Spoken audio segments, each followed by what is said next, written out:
today we're talking about Independence Day from 1996. Must go faster. Must go faster. Go, go, go, go, go, go, go, go. Dude, this has got an action-packed cast, as I did mention before. Will Smith, Bill Pullman, Jeff Goldblum, just to name a few. Good for him coming out of the gate. What could possibly go wrong? Yeah, dude, you can't possibly fuck this up. And shout out to episode of the TV of the McLaughlin Group. I believe we got a clip of that. Dude, we do have a clip of that. Issue number 5. What number am I thinking of? Pat Buchanan. His big thing is cigars. And in 96, this was probably not the biggest thing that was going on with cigars at the time. I did not have sexual relations with that woman.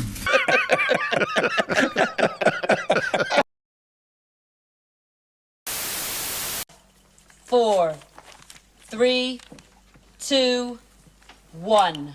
Cue music. Hello, boys! I'm back! What's up, everybody? Welcome back to Be Kind, Let's Rewind, the nostalgia podcast no one asked for. Today we're talking about Independence Day from 1996. Welcome to Earth. The Martina McBride song? Yes, of course. This one was one me and Leaf saw in movie theaters, and I had a very vivid memory, Leaf, when I started watching this again and remembered when we saw this in theaters together, this local personality, I believe, named the Big Kahuna around town was in the theater at the same time. The importance of that is me and Leaf used to prank call him on his cable access show every time that we had a chance. The best part being I had my own phone line, so he had caller ID, but it didn't fucking matter because it only rang to my room. So I could just continue to call over and over again. Who So cares? our parents were none the wiser, and this man's sanity slowly slipped. God damn! Thanks, noob. It was us just rehashing jokes we'd seen on TV, Yeah. kind of Dude, like we do on here. But yeah, I do remember this movie kind of blowing me away, special effects wise, when we saw this in theaters.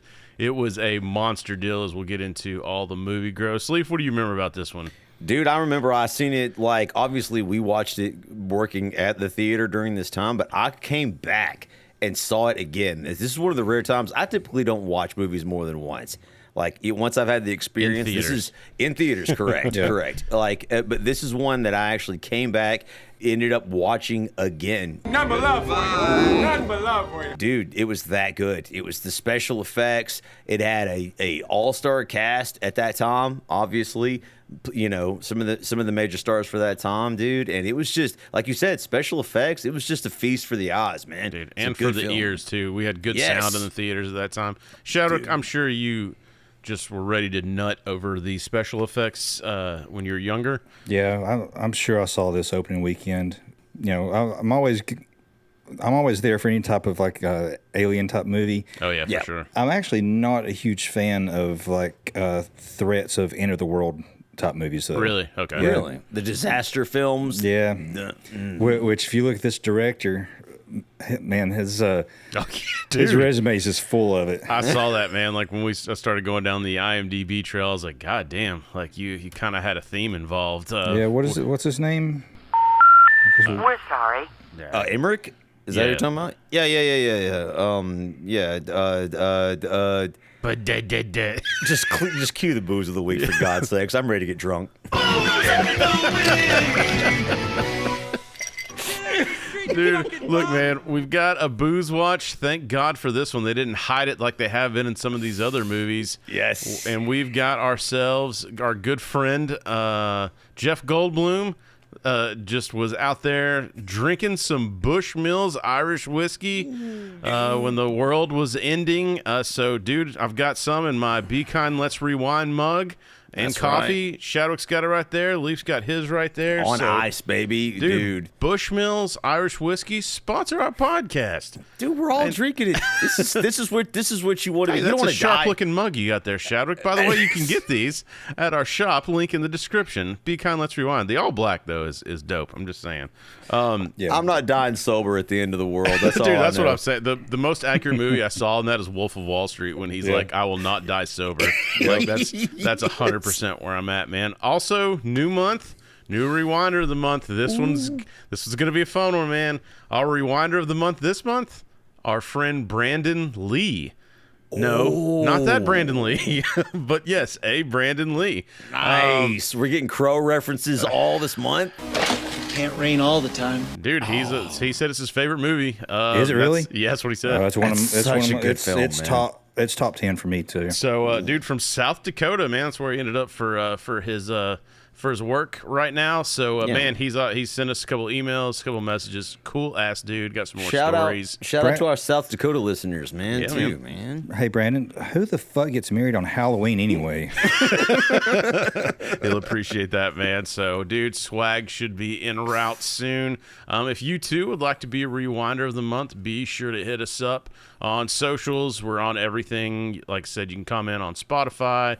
We got a good one today. We got someone commented on Spotify on our Scream episode that Nev Campbell is a goddess, you bastards. Which I responded, hey, 1/4 of our podcast does agree that she's a goddess, and yes, we are all bastards. So just to confirm, man.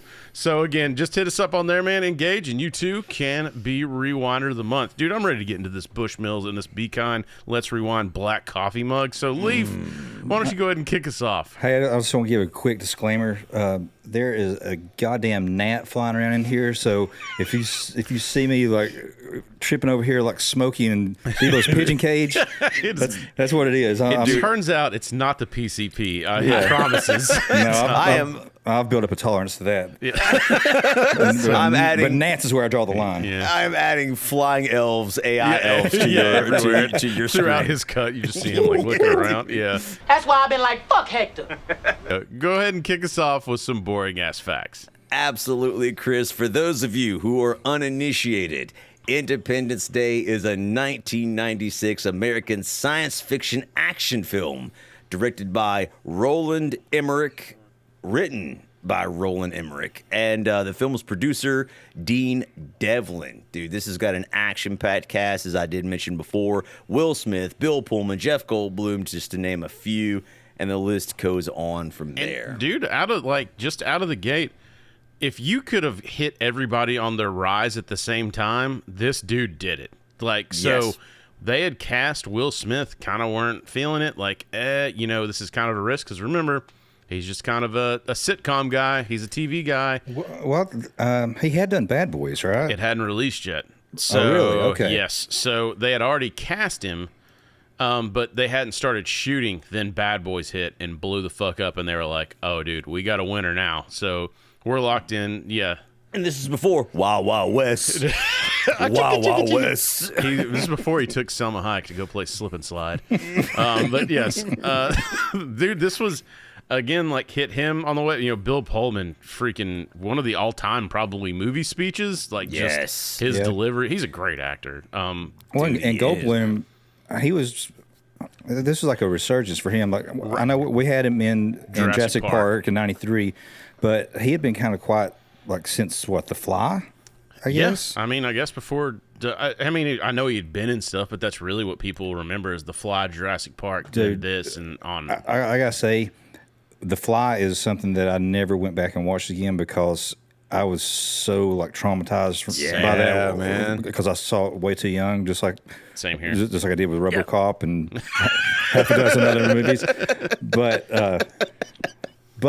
with that said, I love Jeff Goldblum. Oh, same here, dude. He's amazing, and everything. His delivery, he's smooth and awkward at the same time. Somehow, you just can't imitate it. You can't be what he does. I wish, honestly, that we had a full movie of him and Judd Hirsch as his dad. Oh God, yeah. I just wish there was a day in their life or something. It's just them playing chess for 12 hours. I could have used a spin-off too. Funny fact, a lot that Jeff Goldblum, a lot of his lines were ad-lib because he's just so clever and off the cuff and naturally just delivers all of his lines that they just let him just riff half the time. So a lot of times when you see him, it's just he's not even on script. To Will Smith's credit, I believe the majority of their lines once they're in the ship together at the end is pretty much ad-libbed. Wow, it's funny. I always thought that things like these would kill me. Will Smith, pretty good actor. I know in this one he's a little over the top, but for the 1996, man, this was pump it in my veins. I was all about like this culture at this time in 1996. Like rap was on a big, still on the uptick. Everything Will Smith touches starting to turn into gold. Like trash talking aliens was something that I never thought was something I needed, but it was there. Like it was just like because we're talking shit on the basketball court and all this stuff like at this time. So you're like, hell yeah. Give him the business. Talk about his mom. Your mama's so stinky she gets sourdough yeast infection. Man, who told you? Yeah, the one thing I thought of last night when I was rewatching this was how fucking ridiculous I must have looked walking around quoting Will Smith quotes from this movie. Oh, dude, yeah. Oh, no, you did not shoot that green shit at me. Ship all banged up.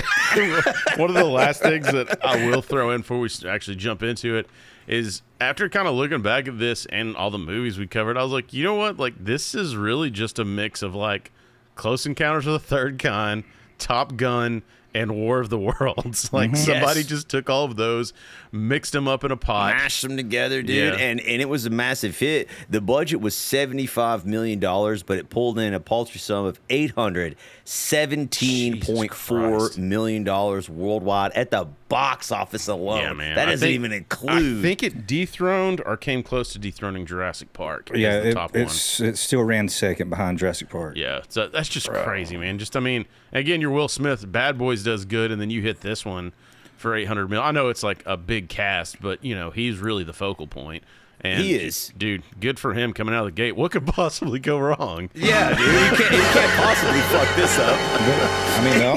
The only person that could hurt Will Smith would be Will Smith. Yeah, exactly. Yeah. Yeah, dude. So, or maybe some bitch. And yeah, dude. And also another fun fact about this one, right before we jump into it, military was all on board, like we talked about with Top Gun. Military advisors, to come in. They loved it until they saw the little phrase Area 51 in there, and they were not okay with that. And record scratch. Yep. And then they pulled all help. They were like, "Fuck it." So I guess.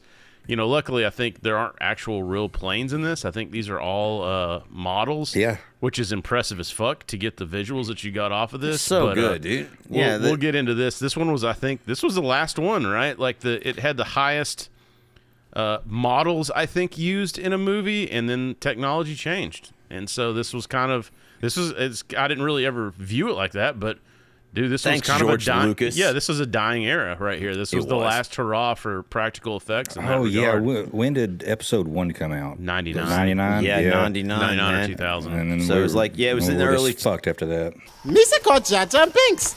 Yeah. Everyone was like, well, this is a technical marvel, and then like the majority of people were like, ew. Ew, David. Let's jump off into the scene because I do have a Close Encounters tie-in out of the gate in this one. I don't know if you guys picked it up, but Leaf, go ahead and kick us off with this first scene. I don't have it in my notes. As usual, we're going to go through this scene by scene, so everybody buckle up and strap in. The Arrival, July 2nd, in large silver bold letters. It all sort of like comes together and gives you a date.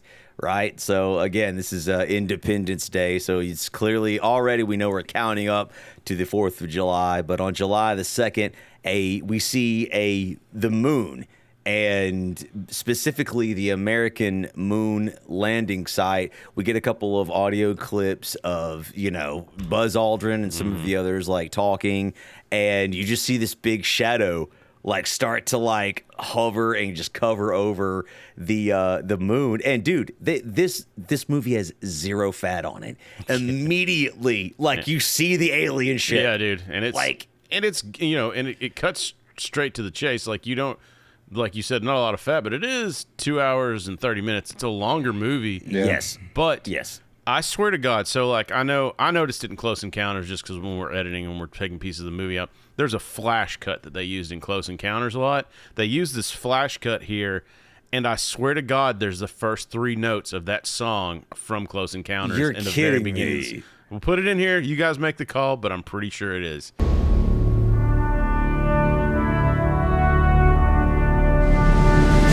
I didn't hear. I gotta hear it. I didn't hear it either, but I did notice that flash cut, and I didn't like it. Shadow Like Tom you. already got his doo-doo pants on out of the gate. Yeah. He's like 70s. No. He's like, I'm Gross. tired and I need a nap. Dude. But like right out of the gate, we see the alien craft, which I was like shocked, like rewatching the film. I was like, I'd forgotten completely that like we get to see the alien ship and the mothership like immediately like out of the gate, man. It was really, really, really cool. But cut down back to Earth, and we're at the SETI, which is the Search for Extraterrestrial Intelligence Institute in New Mexico. An alarm sounds, and we get this sort of repeating radio signal being broadcast somewhere off the planet that they detect.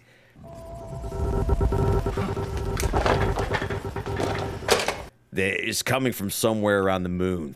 Like, Yeah, so. and you can tell this is like a throwaway job for this dude because he's putting like they're waiting to basically, I guess, receive any transmission from space, and then they receive a transmission from space. I mean, isn't that like kind of what you do, Chris? Like you just gotta sit around and make sure nothing bad happens. I mean, basically, yeah.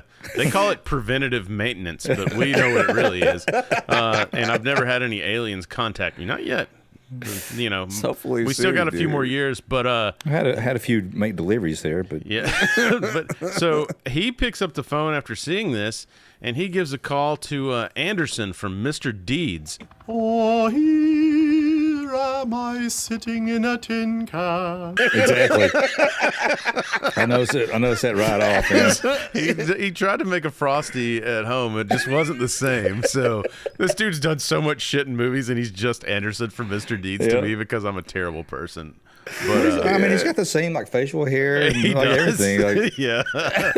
But that's his boss. So he's get his boss in here to make sure it's legit. And so like now everybody's freaking the fuck out, right? Like they've got communication from space. Wait, this can't be right. The calculated distance from source is only 375,000 kilometers. And of course, the Pentagon is all over this because that's the next scene. It cuts to General William Gray. What the hell is it? A meteor? No, sir. Who is he's studying the first images coming in. So the military is obviously instantly on high alert. How did this dude get to be general after owning a toy company? Adolescence. 3 years. We do. Every day after school. It's true. There's a We're lot just of like things, gonna there's a reference lot all of their things that old aren't faults. lining up. Like, with this is all one universe. We can't help it. Honestly, though, just speaking of that, I thought the chick that played Jeff Goldblum's wife in this, I thought she was the same chick from Big. Yeah, that hooked up with a 13-year-old. I looked her up because she looks extremely familiar to me, and I couldn't find shit, and it bothered me. So I just continued on with my life. Yeah, she does. She actually does look familiar. We actually meet her next. As soon as the military goes on high alert, they get the images. They know this isn't a comet because evidently it's approaching Earth's orbit, and it's just like slowing down. And it's slowing down, so it's not just like on normal pace. So they're like, oh shit. They know this is something like coming to the Earth, and so obviously at the White House, as the sun rises on the East Coast, we're treated to a sort of a cute back and forth between the President of the United States and ex-fighter pilot Thomas J. Whitmore, played by the illustrious Bill Pullman. Dude, killed this one. He was actually with the standout for me on the rewatch.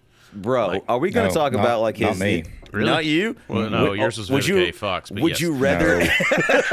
would you rather have his replacement casting? Because evidently this was written for one Kevin Spacey. Really? Yes, dude. Well, Kevin Spacey would never work as a president.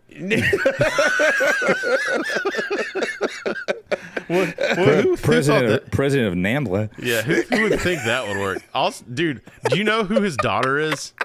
No, dude. Mae Whitman.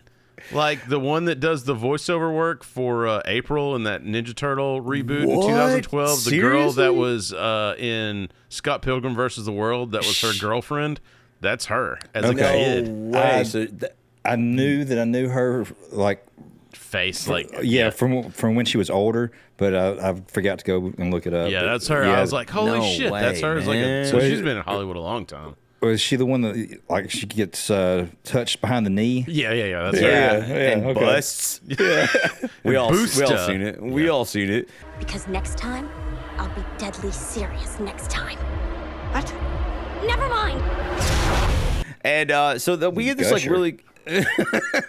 We get this cute back and forth between Thomas J. Whitmore, the president, and the first lady. Her name is Maryland in this, but she's played by Mary McDonnell. I have a confession to make. I'm sleeping next to a beautiful young brunette. You didn't let her stay up all night watching TV. Did you? I love this, man. Yeah, like, this is like cool. This is such a cute interaction between a husband and a wife who are clearly affectionate with each other. They still love each other. The spark of the marriage hasn't died to the booze. You know what I mean? And the resentment and the. Well, I mean, it's basically Goose and his wife, right? Yeah, there it is. Oh my God! You know what this is. Yeah. You know what this is, and she. Oh, what a cute family! I hope nothing bad happens to one of them. Yep. Yeah, but like, there's this moment between them where she like calls him a liar, and you know what I mean? It's like it's kind of like their inside joke, and we're let in on it. It's really clever writing, and they really just sort of bring you into it. But she's. The first lady's sort of on the West Coast, and I don't know if she's at a political conference or what's going on, but the president is on the East Coast, and so they're separated during this moment, and that's well established. And again, like Chris said, we meet their little daughter. And then right after that, that's when we meet Constance, a.k.a. Connie, is how she's referred in the movie, played by Margaret Collin, which is the President Whitmore's sort of his press secretary. Addressing Congress, Whitmore seems less like the president and more like the orphan child Oliver asking, "Please, sir, I'd like some more." And they just go back and forth, dude, about like just normal political bullshit and how he's doing in the polls. And unfortunately, the media thinks that he's like too old, which is just dude. Did you see his face? Yeah, it's everything that they're saying. I'm just like, good Lord. God, it's cringe. If you live in the current political like climate we live in now, not to make any commentary about it, but man, what we used to think before 9/11 about politics is just gonna melt your brain. Shit's changed, man. Shit has changed. And shout out to episode on the TV of the McLaughlin Group. I believe we got a clip of that. Dude, we do have a clip of that. Issue number 5. What number am I thinking of? Pat Buchanan. Wrong. I'm perfectly sane. Everybody else is insane and after my magic bag. Dana Carvey, dude. I saw that shit too. I was like, yes. The only reason we know what the fuck. I looked that up, dude. That shit ran for 36 seasons. And I'm like, I didn't see one episode. I just know the Dana Carvey. I never saw it until like after Dana Carvey when I went and looked it up on YouTube just like a decade later. Was it like 12 seasons a year or something? I have no idea, man. I just thought that was funny as shit, man. Yeah, right.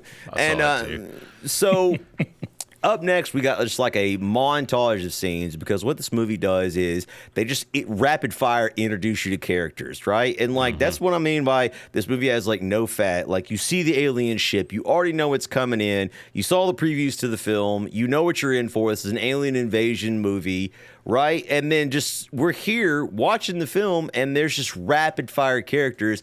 But the script, in my opinion, is one of the most brilliant written because watching this, I never felt lost with who was who. Yeah. I never got that moment that you get in Guy Ritchie films where you're like, who the fuck is this wanker? You know what I mean? I love his films. And what does he know about diamonds? Yes, dude. Yes, so the next scene, we cut to Times Square in New York City, and we meet David Levinson, played by Jeff Goldblum, and his father, Julius, played by Judd Hirsch. So what are you waiting? My Social Security will expire. You'll still be sitting there. I'm thinking. Yeah, well, think already.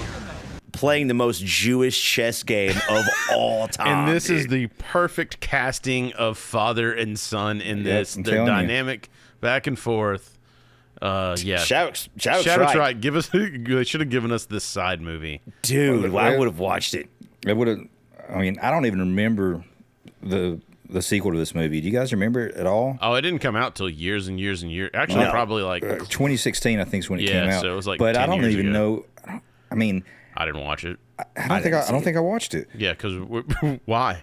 But we're over it. Well, it should have just been a day in the life of these two characters. Yeah, I don't want. Yeah, in a New York City apartment. Yeah, trying to get the best deal on a sandwich or something. But Chris, you said Bill Pullman was your standout on this. Mine's Judd Hirsch. I mean, that's a good one. I mean, What's funny about him to me is he's playing a Jewish father, but he's playing it more like a Jewish mother. Yeah, dude. And what is that shit that he says? Like, Hey, do you have any idea how long it takes for those cups to decompose? If you don't move soon, I'm gonna start to decompose. Dude, yes. And so the way the movie with them together, it could have just been called Ugh. Bro, the themes of the score to Hello Mutta, Hello Fada. Hello Mutta. Bro, I love this scene. You almost got me. I love this scene because they're playing chess together in the park, right? And I'm telling you, this scene's not more than 3 minutes long. Like, it is so short, man.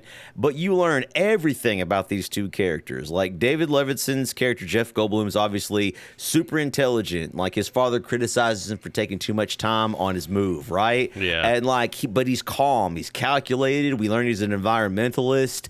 Just through this tiny little conversation, it's such a brilliant, well-written scene. And by contrast, his father's very boisterous, sort of loud. You can tell he's impulsive. He doesn't take much time to think his chess move out. But he's still smart because he notices Jeff Goldblum, and he's perceptive because he knows Jeff Goldblum's character, David, his son, is still wearing his wedding ring, which we instantly find out through just a few lines of dialogue that he isn't over his divorce. Right. So, you actually don't really know if it's a divorce. You just hear it's been 3 years, so you kind of like, yeah, did she die? Did she die, or like well, what happened? Was she abducted by aliens? Right. That's a good point. So you don't really know, but like you know that David's sort of holding on to this he's not relationship. over it. Yeah, and he's not over it, right? Because it hits it home when you find out later on in the movie. I thought it was nice that you're like, it's almost like this bittersweet. You're like, oh, thank God she's not dead, but also, damn, that sucks. Yes, I kind of wish she was dead. That's a really good point. I never even really thought about she was just dead. I mean, I thought about it. I didn't think about it until this last rewatch, man. But like, yeah, that's a good point. Because I mean, I hadn't even gotten divorced yet. I mean, I was still like, he's divorced. Like, you know what I mean? Like, what are you doing, bro? Like, throw that ring out. Throw that ring off the bridge in Las Vegas into the street. Dude, right? David had to return to work though. At his was he a satellite technician? He is he is a satellite technician and communications engineer for a prominent New York cable company. And so like he beats his dad in chess, which is funny. There's a little checkmate situation, and he gets up to leave. That's not checkmate. Yeah, I know. The back and forth there is funny, but this is one of the guys that I saw in this because his entire place is going crazy. It's in disarray, and he meets his friend Marty Gilbert, and Marty Gilbert is played by Harvey Fierstein? Yeah. Yes. Harvey Fierstein, shout out to this dude. Not that he gives a flying fuck what we say on our podcast about him, bro. But saddled with that voice, like he made that voice iconic and worked for him in so many different roles. Did all this stuff on Broadway, all this stuff in movies, and he didn't let this like what ended up being what should have been a disability or a hindrance like keep him back. He made it his own and made an entire career out of it. David, what the hell's the point of having a beep if you're not gonna turn it on? It was turned on. I was ignoring you. Honestly, like I 100% agree with everything you said. And not only did he not let it stop him, he is a side character, but everybody remembers him in this film. You already know who this guy is because of his voice, the way he sounds. But like he's super effeminate. Yeah, really like flamboyant. Flamboyant. Was he in the Birdcage? Yes, he was in a ton of Broadway shit. I think didn't he do a voiceover on The Simpsons and maybe the Max Powers episode? I'm sure. Yes. He's done voice acting work. I have to call my mother. Yeah, he is such an exceptional actor and a talent in this film, and you do not forget him. But he runs up to David, and the whole place is in complete disarray. But he's panicking. He's like, "Oh, David." That's what I thought of too. Yeah, me too, dude. And he informs David that there seems to be satellites missing. missing, some are down. It's pandemonium amongst the cable realm. And David sort of looks at the data and it's just like, this is impossible, right? Yeah. Like this can't be happening. It's like the satellites aren't even there. Yeah, man. Cut to the next set of characters. We go to the sad case of Russell Case. And dude, this Russell Case is a prime example of what may have happened to Heath Ledger if he had lived long enough, because it seems like after Randy Quaid did this role, he just took on this role and never got out of it. I mean, he put on his tinfoil hat and just welded it on, right? He never looked back, man. He never looked back, dude. He is I guess an ex-military pilot, as we find out, but he's a drunk and he's crop dusting the wrong field, and his kids hate him. They're ashamed of him, you know. Yeah, his kid. I don't know if this dude ever got another role, because I'm sure Hollywood's like, we already have a Keanu. Whoa! But it's just a quick scene. All you get is just like Randy Case dusting the wrong crop field and being an alcoholic. That's all there is to it. His kids hate him. Like, this is it. I love too. His daughter is from Mrs. Doubtfire. Yeah, right. Yeah, I like that when his kids like telling him like, "Hey, man, you dusted the wrong field or whatever," and then there's this long pause, and he's like, Are you sure? It's a perfect drunk response where your brain's like, "No, I'm pretty sure everything I do when I'm drunk is right." He's fine. He's like, "Are you serious, Clark?" Yeah, I know. That's what I thought of too. This entire thing, dude. And so again, this is all like it's sort of establishing the characters that eventually sort of coalesce together, like towards the end of the film. We haven't met Will Smith's character, but coming soon. But right before that, we're treated to a really cool special effects scene where the mothership is sort of entering Earth's orbit, and all these other like smaller saucers are sort of like breaking off, right? What you think is smaller, right? Yeah, exactly. You think they're tinier, right? Like you think, I agree. You have no idea how big remember the mothership was casting a shadow over the moon. Yes. So like over the entire. Oh, you know moon. what? I'm glad you said that. Just a little side beat for a second. Me and my wife went on one of our little impromptu Jeep trips this weekend, and this fucking shadow just like goes across the road, like it encompassed the entire road, like as far as you could see. And I had microdosed a little bit, so I thought maybe I was just seeing it. Yeah. And I was like, "Did you see that shadow?" And she's like, "Yeah, I saw it too." And like we looked out, there was nothing. I have no fucking clue what it was, but it's because we've been doing so much alien shit, man. Damn, dude, it's starting to get to us. Hey, I sent you that screen cap, man. Lockheed Martin was checking out my LinkedIn. Yeah. Why, dude? It's all gone to hell, children. I'm gonna see if Randy Quaid's got a tinfoil hat for me. You serious, Clark? Dude, yeah, and maybe a little cool RV we can rent. It's called an RV. It's an RV, dude. But yeah, you get this scene where all the saucers are breaking away. And Shadow, did you do any digging like on these special effects? Because I saw a little bit of behind the scenes on this where there's so much detail done on these small models, painting them basically like 40-year-old virgin where he's making his gray pants blue.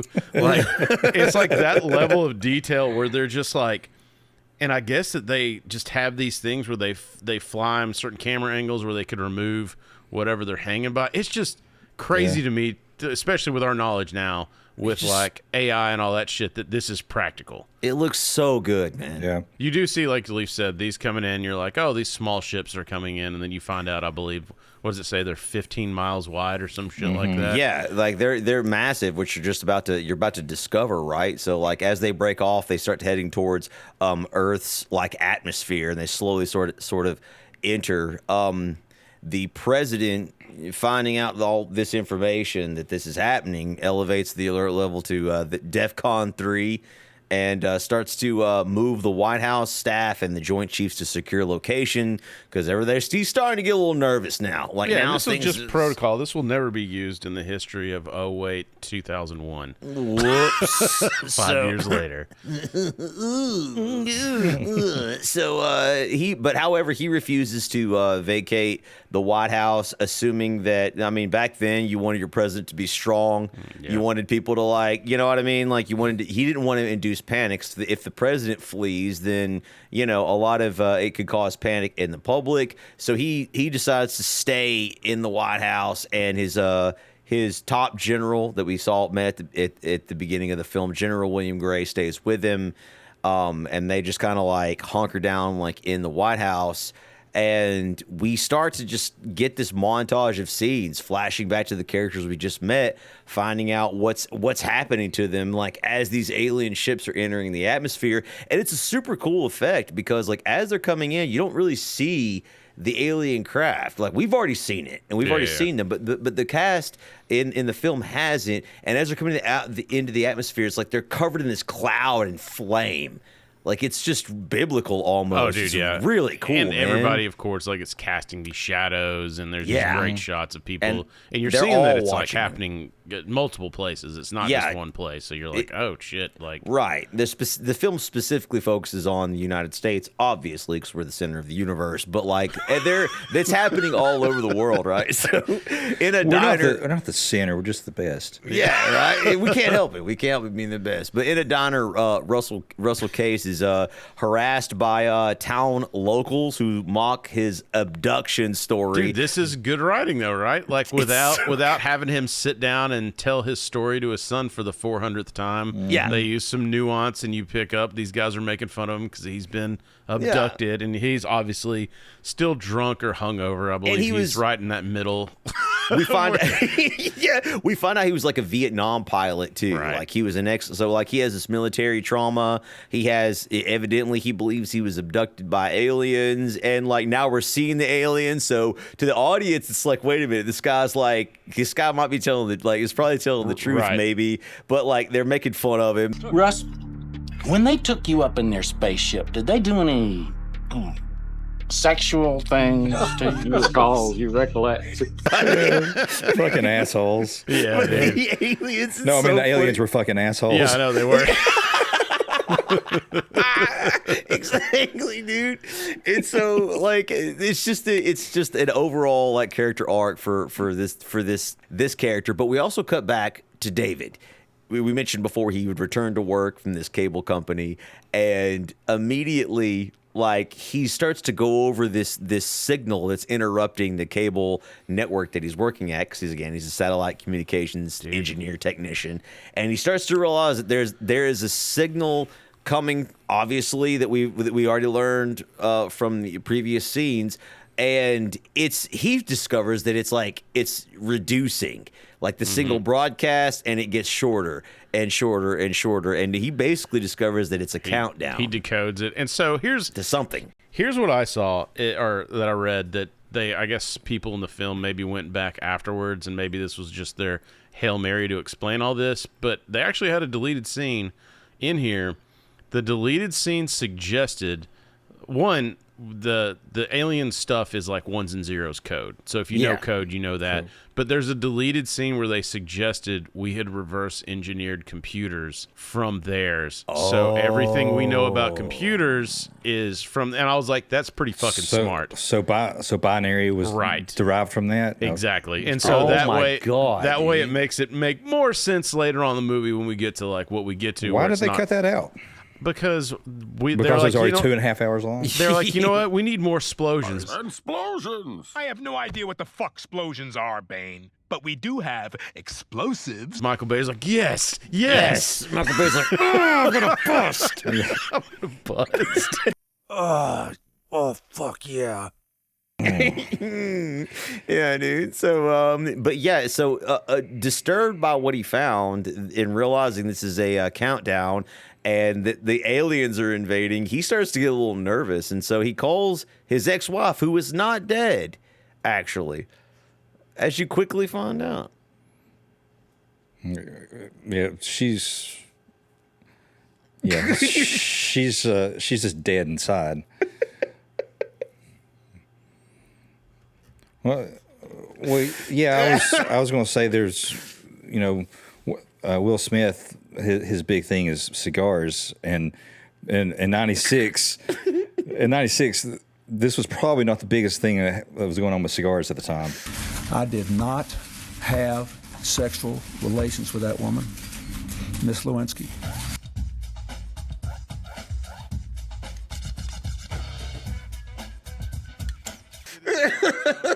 So you have the White House, press secretary and the president. I don't know. I'm just so conditioned to everyone being terrible that I was waiting for the other foot to drop to be like, does he hook up with her? Or, I was too. And it's like, no, it bro. turns out Bill Pullman's just a good guy in this. And I'm like, well, that'll never work on screen. No, dude, I don't believe this. Immediately I checked out. I was like, bro, he's definitely doing that dog. But so, Well, I mean, the dog had some chin. What are you gonna do? So you find out that the press secretary or whatever is his ex-wife, and he's trying to get the message that he's decoded, like, hey guys, this is a fucking countdown, like, and so because he wants to save her, man, and he still loves her. And as ex-wives do, she completely ignored him and told him basically to fuck off. Yeah. Yes, dude. So he takes matters into his own hand. I do like that he gets Pops in tow because he's like, you know what, you're coming with me. So he gets his dad because they're trying to warn the White House. And I love that they really establish him as David as this tech guy. So she won't answer the phone, or she's on the phone. So then he triangulates her position with this satellite on top of his car. He's got the key from the old Masters of the Universe. It does, dude. It's like doodle-doodle-doodle. Yeah, I know, dude. And it's the key. So he finally gets her he finally gets her attention. So he's like, okay, cool. Like, I need to come in here and talk to you about what's going on. I need to talk to you. Yeah, dude. Like him and his dad drive from New York City to Washington, D.C. By the way, I looked it up just because maybe I have autism. You know what? Donnie Darko is actually an okay movie, right? It's fine, bro. You know what? You're right. It's starting to make a lot of sense. Yeah, it's making a lot of dude. It's like 4 hours, dude. So they like basically like drive they just all night long to to make it there. And yeah, like Chris says, they made it to the White House, and she lets his them in. dad's like, everybody else is trying to leave. We're trying to get in. Yeah, I know. Yes, dude. It's like you said, he finally gets her attention. Yeah. Tells her, so fast forward, they're inside the White House now. Yeah. And this is a great reveal too, because he's like, here's what's going on. He shows her and she's like, oh shit. Like, because she doesn't want to hear his bullshit at first, but when he shows her the countdown, she's like, fuck. So she has to go get the president. And as soon as he walks in and sees Jeff Goldblum, this is a great interaction of establishing history. I don't have time for this. He just walks in immediately, and I'm like, all right, cool. So these dudes have a history. Yeah. So it turns out what I was thinking is also what David was thinking, that the president was begging his wife at the time. So turns out these were not unwarranted feelings by me. I mean, no, they were not. Like, and that's what if there's smoke, there's fire. Put baby's head on Tom Cruise. The baby head on Tom Cruise. Tom Cruise, Top Gun, dude. And then, so, dude, like, there's an interaction between them. They hate each other. Like, Jeff Goldblum's character did think that Bill Pullman's character was banging like his girl at the time, but in the end, like, it just goes to show that David in this is just a jealous bitch, right? And the reason that him and his wife were divorced is because basically she chose her career over their relationship, and that's where this all went. And he still holds anger against obviously the president of the United States, but he still wants to tell him what he found, and he tells him, look, the aliens are going to attack. There's a strong chance that this is a countdown to a coordinated attack, and here's what they're doing and how, and there's some sciencey sort of explanations to set the story straight. And the president obviously understands, and he's got to get the fuck out of the White House. But he does have an address before this where they are asking the public not to shoot the aircraft because they might start an interstellar war. It's my favorite part in the film, dude. It's my favorite part of the film because that's exactly what happened. Like, that's what would happen. That's what would happen. Are you kidding me? That's what would happen. Yes. Yeah, that's what I mean. Like 100%. Especially in our neck of the woods. Yeah, especially in the South. I might take a shot off after a couple of delicious Bushmill shots. I don't know what I'm going to do. I'm living our life. Podcast, Bushmill. Also, go get one of these fucking mugs. It's great. Fantastic, David. Oh, it goes down so easy. It's Sorry. Speaking of going down easy, we see Will Smith waking up next to his stripper girlfriend. Yes. Back on the West Coast. Thank you, Shadwick. Captain Stephen Miller, played by Will Smith, wakes up next to his stripper-ass girlfriend, Jasmine, played by a delicious Vivica A. Fox, dude. All right, pause. I want to know, did they have her profession written before she was cast, or were they like, well, let's see who we can get cast for this movie, and then we'll decide what she does? If I was the director, I'd be like, hey, you know when I said you were an accountant, I misspelled prostitute. Also, there's a scene where you put your feet in my mouth. Also, this is going to be a hard R rating. Yeah, yeah. I mean, talking like that can put us in prison, which actually led me over shit stuck in my head this week. Having your salad tossed means having your asshole eaten out with jelly or syrup. I prefer syrup. I don't know how much of that we'll be able to leave in there for copyright reasons, but just know I prefer syrup. I was going to get a Chris Rock in here no matter what. Everybody called that man a bitch. So, but yeah, Vivica A. Fox smoking hot. She was in Booty Call. Yeah, I know. I was about to say. It's like Shadwick's always like, can we cover Booty Call and Robin Hood, Prince of Thieves? No, goddamn. Can we get a double feature? I was going to say that. God damn it. I'm always like, no, we're going to do What About Bob? And then we do none of them. And then we do none of it, man. All right, let me do it. So here was So Captain Stephen Miller wakes up to his girlfriend Jasmine, and she actually has a son. And he's outside sort of playing around, and they go out after, she's making coffee. They're just having their normal morning together, and they go outside, and they just see the gigantic alien craft. Mm-hmm. Everybody's panicking. Well, I always wondered, is the kid Will Smith's son? It's not. You can talk about it. Yeah, you hear that later on when she's talking to the president's wife. But you do think it's possible. Yeah, but the little kid comes in and what's his name? Steven? Hiller. Yeah, Captain Hiller is what Captain Hiller. He's like, what are you doing? The little kid's like, I'm shooting the aliens. I know, and it's so like kind of heartwarming, like when you find out what it is. Except there's that terrified moment when they go outside and look up and they're like, holy shit, it's actual alien ship. In I here. know, like I'm just gonna say Will Smith. He looks out the window and he sees the people like packing up all the shit. He's like, oh, the neighbors are finally moving, I guess, whatever, And then he goes out to get the paper, and then he sees the damn ship. That good. And she comes out to give him his 1,000-mile stare, coffee or whatever, and she sees it. And nobody brings me my coffee. I know. Damn, dude. Maybe if you had a size 14 ding dong. Yeah, I started to say, can you do it like this? Can you do it like this? Dude? Before we go any further, man, I do want to shout out our homeboys and Scene Invaders podcast. Be sure to go check them out. Brad from Canada, Coach, and Carly. They did a quick little recast for us, man. So if they were to cast this today, here's what they got. And so let's toss it over to Coach. Hello, Rewinders. This is Coach from the Scene Invaders podcast, and we're doing a modern-day recast for the 1996 classic Independence Day. President Thomas Whitmore, originally played by Bill Pullman, is going to be modern-day recast by John Hamm, who will provide the presidential gravitas, military credibility, and the ability to deliver Whitmore's iconic speech. Dude. Captain Stephen Miller, made famous by Will Smith, will be recast with Michael B. Jordan, who has the action, comedy, as well as dramatic chops to be able to pull off this iconic role. Next up is David Levinson, originated by Jeff Goldblum. We're going to recast this with Oscar Isaac. I've only seen it in Star Wars. It reimagines Levinson as a world-class scientist with intelligence, dry wit, and emotional depth.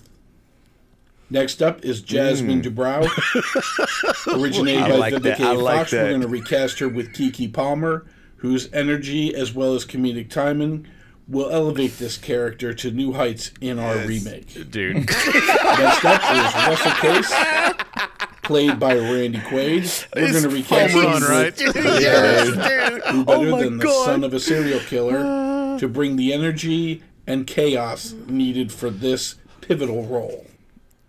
Thanks for the time, Rewinders, and make sure to like and Dude, subscribe. shout out our homeboys over Bro, at Scene Invaders, man. We lost it with the Woody Harrelson dude. Yeah, Like, I think they nailed it, except for Vivica Fox.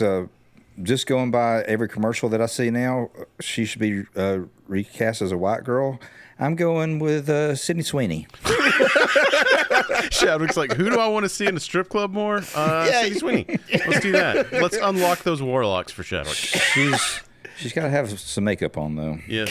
casting brought to you by Chadwick's favorite cup size. Yeah, dude. But again, go check out Seed Invaders. You hear me Please. shout out Brad from Canada all the time. Super cool dudes over there. And That's great. dude, they do a lot of recasting stuff over there. They always do a great job when they do that. Like they cover current things. So man, go check them out. President Don Draper would be awesome. Oh, dude, I know, man. Yes, He'd be great at grabbing them by the pussy. So let's go ahead and get over it. Do what I say. Do what I say. Don Draper, no! Shotty, no! Shotty, no! Dude, I mean, I guess this is a good time as any, dude. Let's just go ahead and segue over to our Patreon sidebar.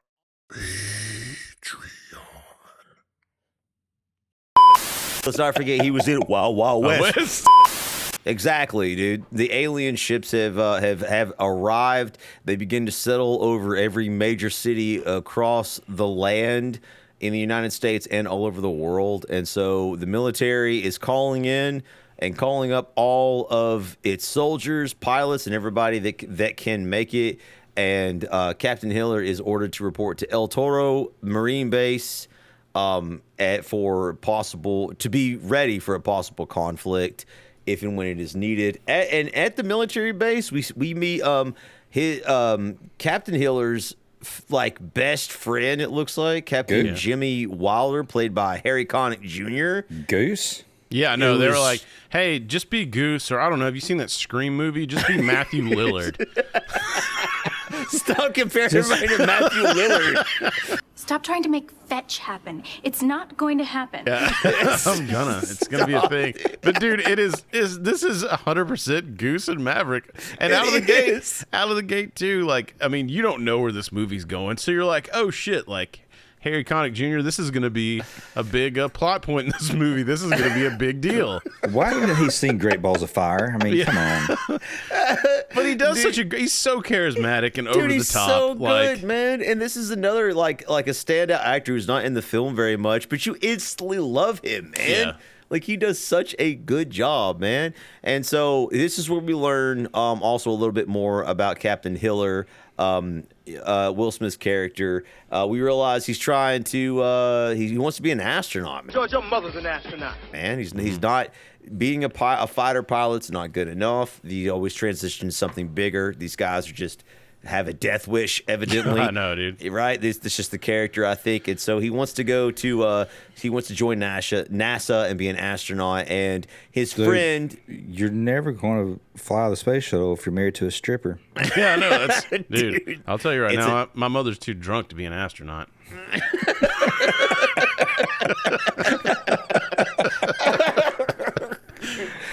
Captain Wilder actually reads his rejection letter because he gets a letter from NASA and he's hoping this is the time. But dude, it's easy to miss too. Like, this is pretty quick. This is an easy to miss if you don't pick it up. Like, if you're not paying attention. Back then, I wasn't on my phone because I didn't have one.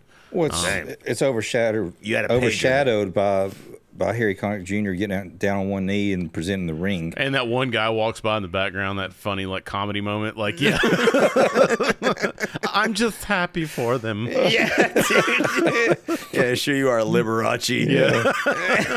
Toodaloo. Yeah.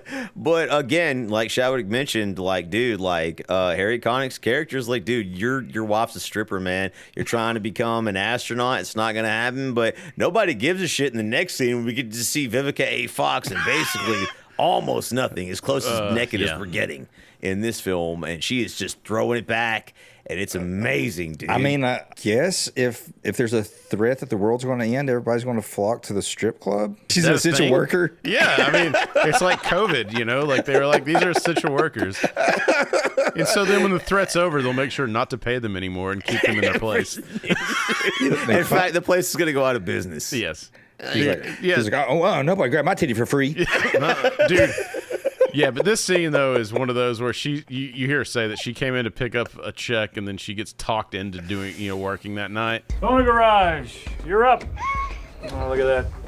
So excited and full of life.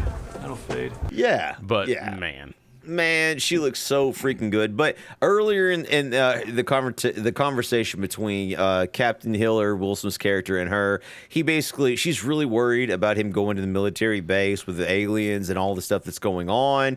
And he's like, look, you can come and stay with me on the base. And so after she's like, you're supposed to be what about your time off? He's like, they canceled it. Yeah.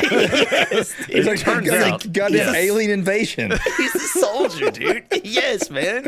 And so that's exactly what happened. So after work, she begins to drive with her son and their dog Boomer to the El Toro Air Force Base, where her man hopefully awaits for her. But obviously, we know that is not to be. Yeah.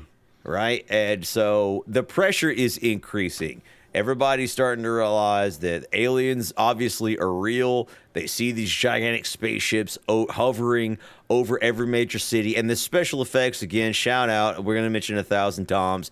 So cool as the big saucers, which Chris mentioned earlier, which they're small when they're breaking off from the mothership.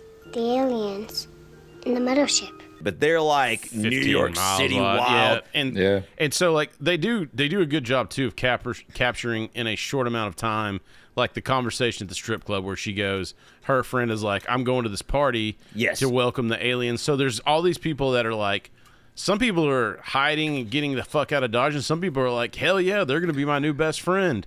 And so she tries to warn her stripper friend against it. She's like, look, like don't go, like you need to go home and go shelter. Leif, did you pick up her friend was from Saved by the Bell, the college years? Oh, was she? Did not. Wow, nice. Oh my god, dude, just linked in my brain.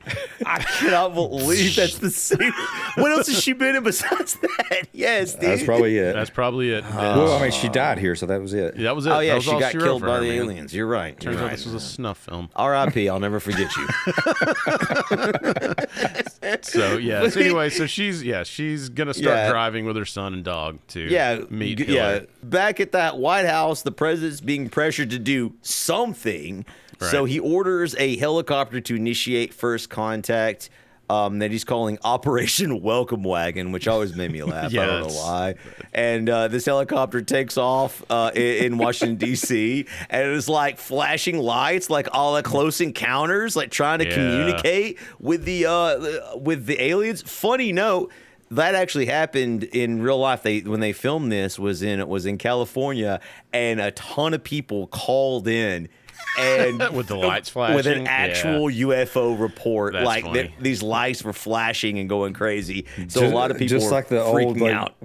World of Worlds. Yeah, man. Yes, man. This for actually happened. anybody that doesn't know, the World of Worlds was being read on the radio just as a story, but people that didn't tune in at the first of it thought there was a real alien invasion, so they were all like grabbing their guns and going outside and ready to fight off the fuck people up, man. But this ain't no goddamn aliens coming in my yard. Yep.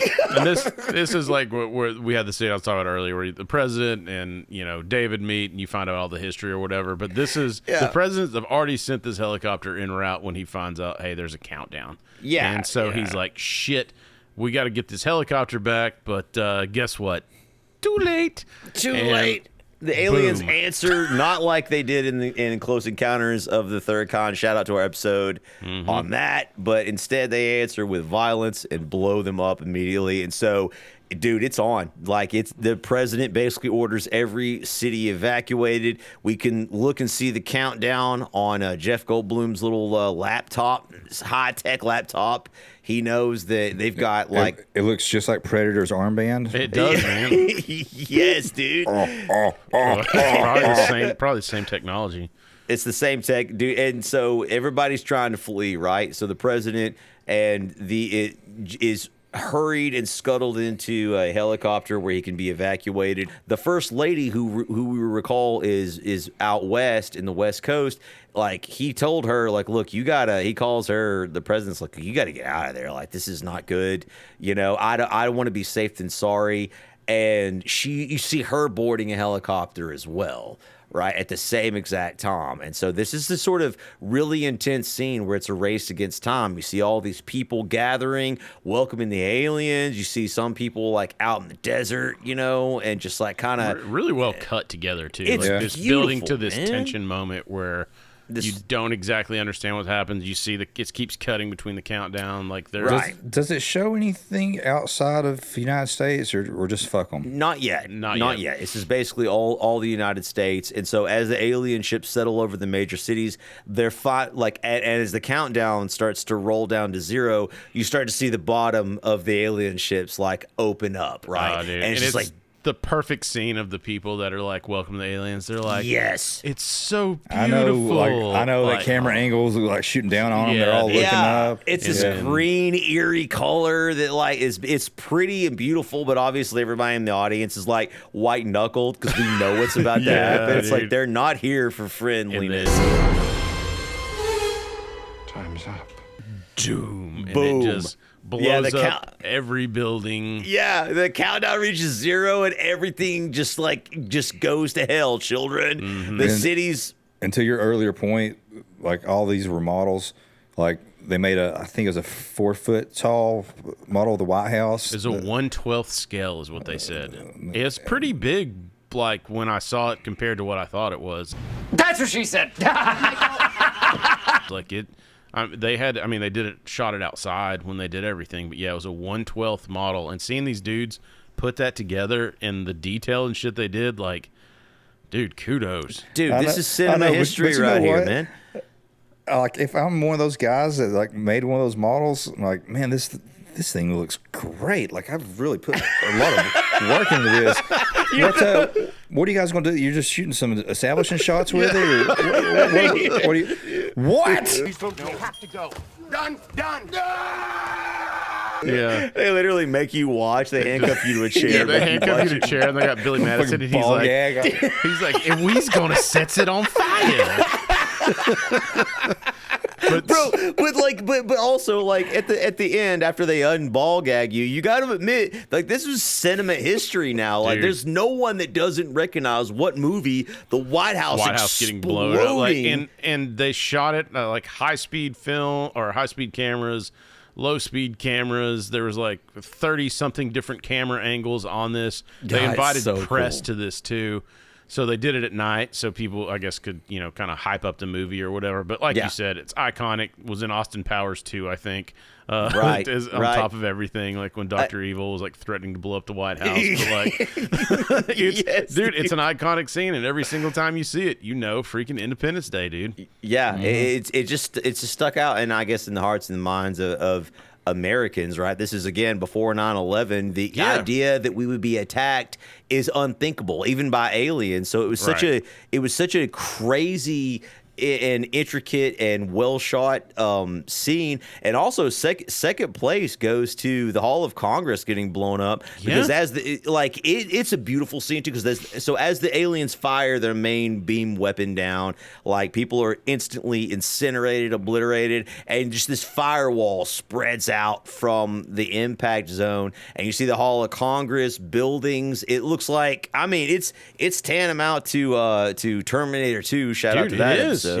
Everything is just getting obliterated, and it's so cool to watch, man. It's really, really a great cool. scene. And again, did you see Jeff Goldblum's boss or whatever he is sitting? He's in his car in traffic, and his he's friend. Like, oh crap. Yeah, I know. That and voice, he's dead, but we're all still laughing. We still laugh. Like, again, shout out him. Love that dude. It's pretty amazing. Yes, man. But so, and it's a great shot too of Air Force One getting out of the blast range barely. Right. You know, the helicopter makes it to Air Force One. All of our heroes, everybody loads in, including Jeff Goldblum and his father, right? Like their characters get in, and they just lucked out, I guess, right? And so, Chris is right. As the Air Force One is taking off, the big fireball is like right behind him, man. dude. So, and the plane is shaking, dude. It's a great scene, and you know that, and also, but then on the flip side of that, the First Lady is in the helicopter. Hey, slow down, you bitch. Let me catch up. And the helicopter does not get out of the blast zone. You see it go down. And you don't really know where we're at on this one. You see, Jasmine, great stripper name, running through the tunnel, as the explosions happen. She kicks this door open after she gets out of their vehicle. Thank God. And you know what they did. Yes. The dog is out there, and you're like, no, please. But the dog was Boomer. Is that his name? Yeah, Boomer. He jumps in at the last second, so you have one of the dog with the explosion going by him in the background or whatever. But it's good so boy. Goofy, and it's amazing at the same time. Dude. I laughed in the theater. I was laughing my ass off. People were cheering, audibly cheering for the dog leaping as the fire goes by in this tunnel. So and you're laughing your ass off. Mm-hmm. Farting in a bathtub, man. Yeah, so then, Leif, that's a sign of autism. We've all got it. We all three have it. Those blood tests don't lie, dude. Yeah. So that's the end of this act, actually. You are the father. Yeah. So July 3rd now, man. Ka-ching. Yeah. Almost, what is it, the 24 show? It's basically just like that. You got black screen, silver letters again, like at the beginning. A day has passed. July the 3rd, the aliens have attacked, and we get to witness the aftermath of the destruction. The first scene is literally a Statue of Liberty lying in the ruins, tilted over as New York City is burning, in the background. You maniac! You blew it up! Oh, damn you! God! Damn you all to hell! Dude, it's incredible. President, obviously, Whitmore and the rest of the cast, or a bunch of the cast, is aboard Air Force One, and he immediately regrets not evacuating the cities earlier. You see him just questioning himself, immediately. He's just such a good guy.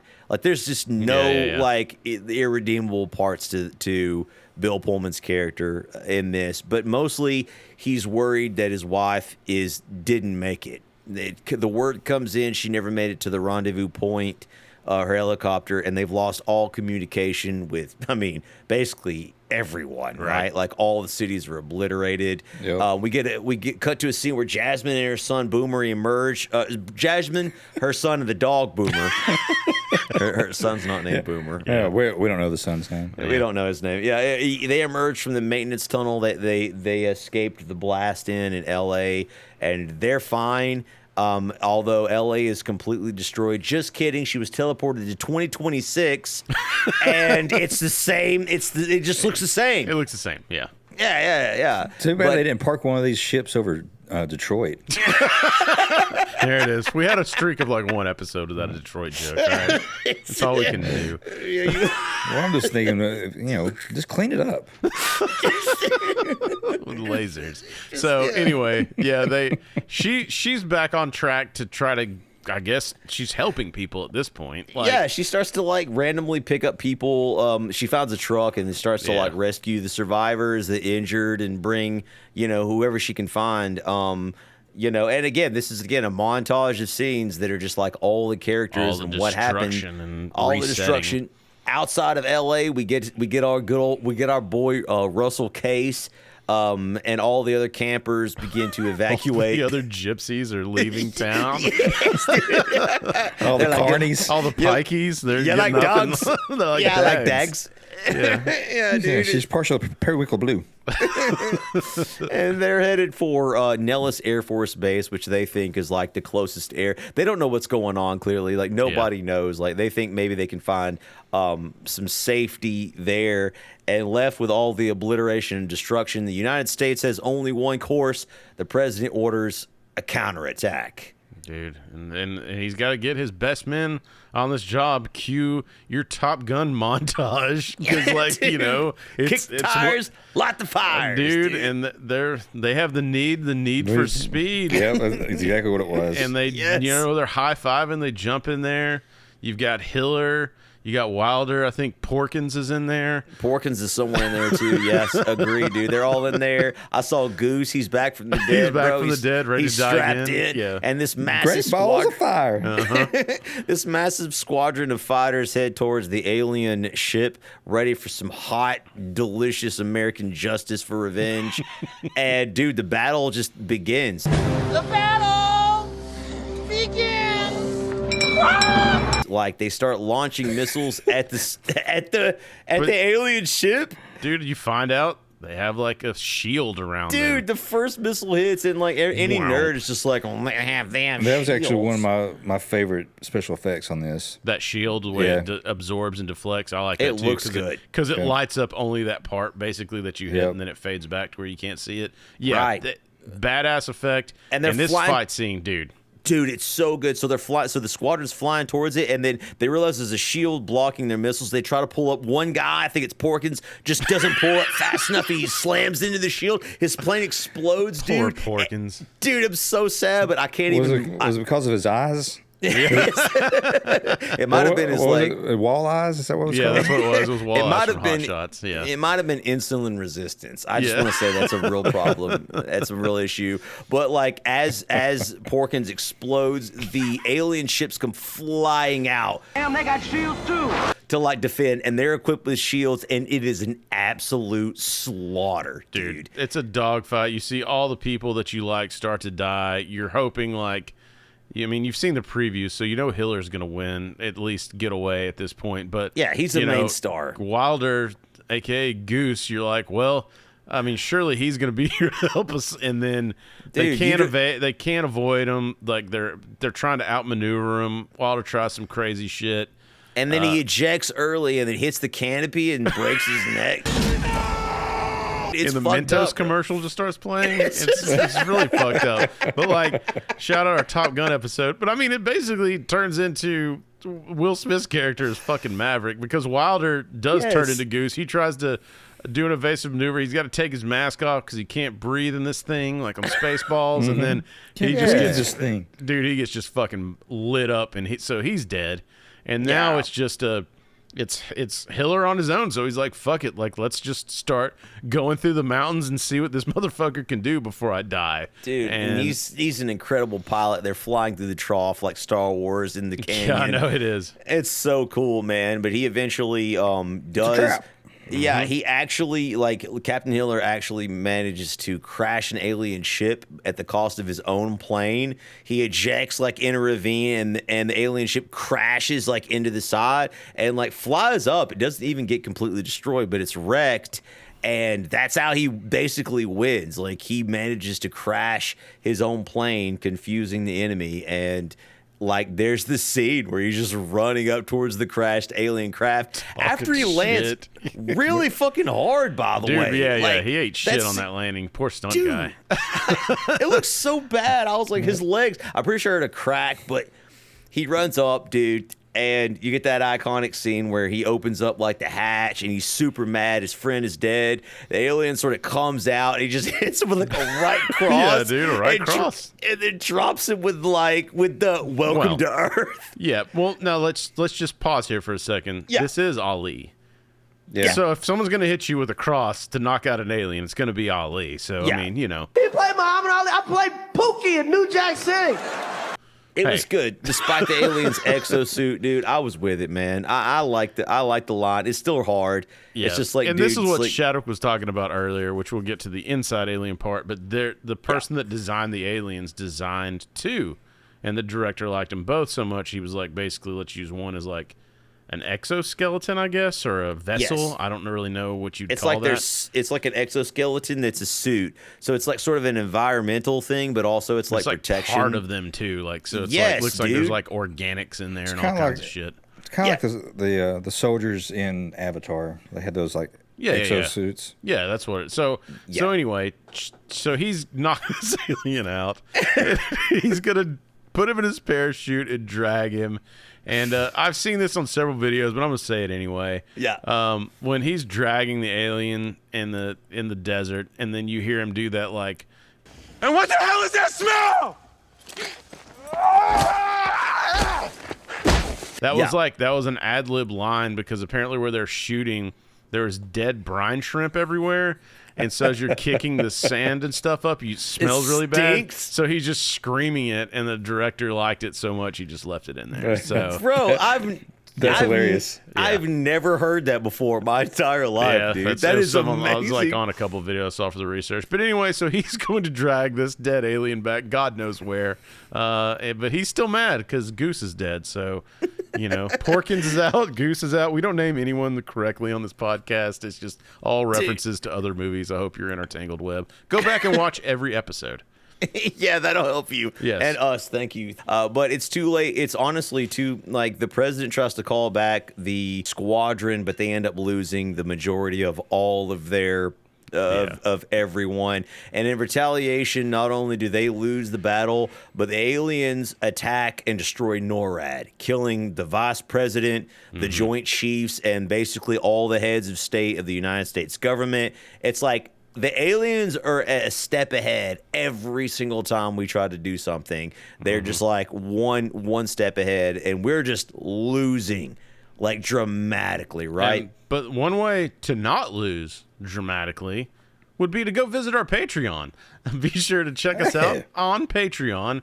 $4.99 a month. Gonna unlock early and ad-free episodes every week, because the ads are here. So might as well just go ahead and pay the $4.99. It's nothing. It's we're not making a dime off of this after we pay our scientists and everything. And so people might ask, Leaf, why do you do it, baby Billy? Well, because I'm selfless. So I mean that's what's going on with this, is we're selfless. So we have early ad free, we have outtakes, sidebars every week, we have bonus episodes that we're still working on, but we're gonna start having those monthly. And got our chat in there. You can hit us up. You got some suggestions. We're going to start putting out some discounts on merch in there as well. So a lot of good stuff going on our Patreon. And again, $4.99, man. And it's named Skynet. So if you don't do it, then when the invasion happens, you're going to be left behind. So if we use that clip one more time, we're gonna owe Walter Goggins some fucking no, money. We just need to get him on the podcast and be like, can we just have you on retainer because I'm selfless. So, dude, let's get back at it, man. Right. And so with little choice left, the president and his advisors are now discussing launching a nuclear weapon. They've gone to the nuclear option now at the alien ship, just as out of desperation. And a loud argument erupts. David and his father Julius obviously are not down with this plan. They even know they're not part of the government, but they're on Air Force One, so their opinion is being listened to slightly. But Julius, David's dad, actually starts to calm everybody down. He's just like, look, none of you would be alive if it wasn't for David. And you need to show him respect. And they're like, well, listen, there's nothing we could have done. And Julius is like, yes, there is. You knew about Area 51. Like, you knew you had aliens. And, everybody starts to roll their eyes, dude. It's just like it is right now. And that's what I was saying. He's playing a Jewish dad, but he sounds more like a Jewish mom. He's like, he's like, you'd all be dead if it wasn't for my David. Yeah, exactly. and then, and everybody, like you said, everyone rolls their eyes. They're like, yeah. And then, except for the one guy that's like, that's not entirely accurate. God damn it, Porkins. We lost him for nothing, dude. So anyway, so now you find out, like, oh shit, they do know some stuff about Area 51. And then we cut to the next scene, and that's Dude, Jasmine just They're loading people up at the back of a truck to take them somewhere, man. Yes, dude. Like the president reroutes the plane to headed towards Area 51, but it cuts to Jasmine, and she's like everyone she could find. She's loading up like all the survivors in L.A. She's like funding her own relief effort, like out of the back of this truck she found. Dude, and I think like are strippers the most giving people on the planet? They might be. They might be saints, dude. Dude, all she's done is give her whole life, and she's giving again here. She's giving and giving, dude. And then we find the she's not even in the back room these days. Yeah.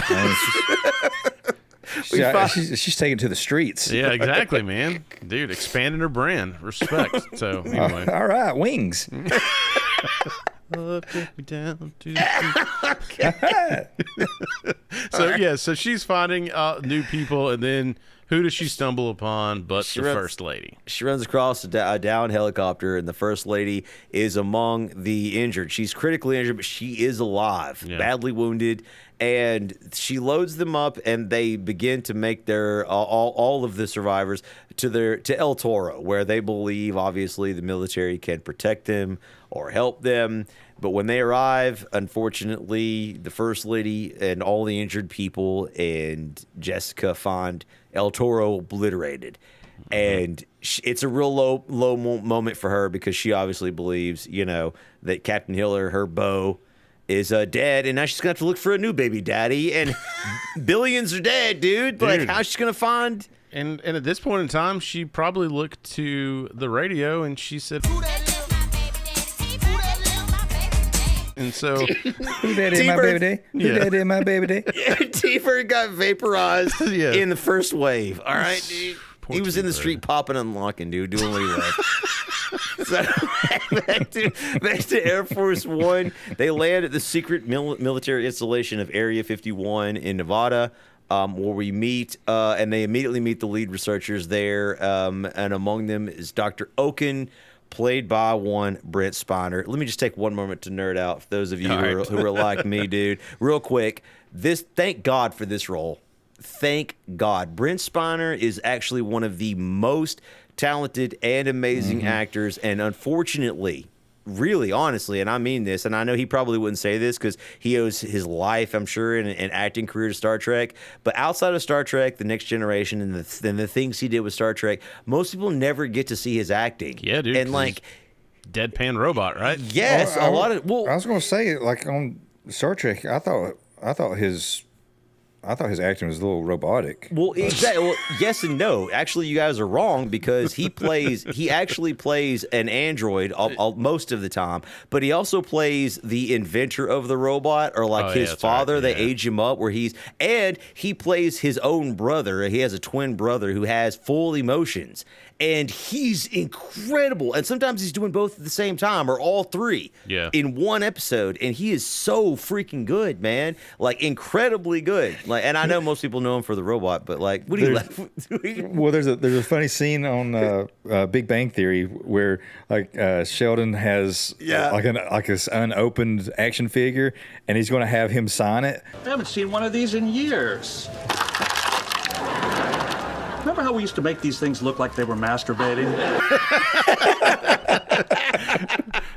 Dude, he is so freaking dude. Yeah, and besides those one-off episodes like that he's been in, like, dude, a lot of people haven't seen him, but he slays like this freaking role. And he looks with that crazy long hair. He just looks like every crazy scientist that would be locked underground at Area 51 you would think of. Yeah, like, he's so what does they say? They don't let us get out very much. Yeah, yeah. As you can imagine, it's like we could tell by looking at you, dude. And he's perfect. But we learn that the government obviously secretly possesses an alien aircraft, a ship that crashed in Roswell, and they've also recovered 3 extraterrestrial bodies. We see.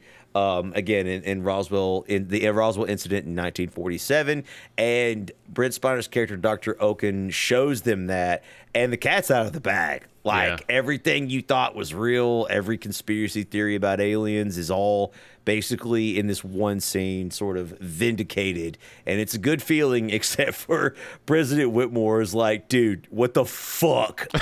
Yeah, this would have been nice to know yesterday. So, yes, dude, because he's like, dude, we could have saved so many more people, but like, he basically tells David, dude, like, listen, you've got to figure out like you're so smart. You figured out the signal, like figure out like how we kill these fucking things. Cut back to Will Smith. You got me out here dragging your heavy ass through the burning desert with your dreadlocks sticking out the back of my parachute. The trailer park group also headed for the military base, not this one.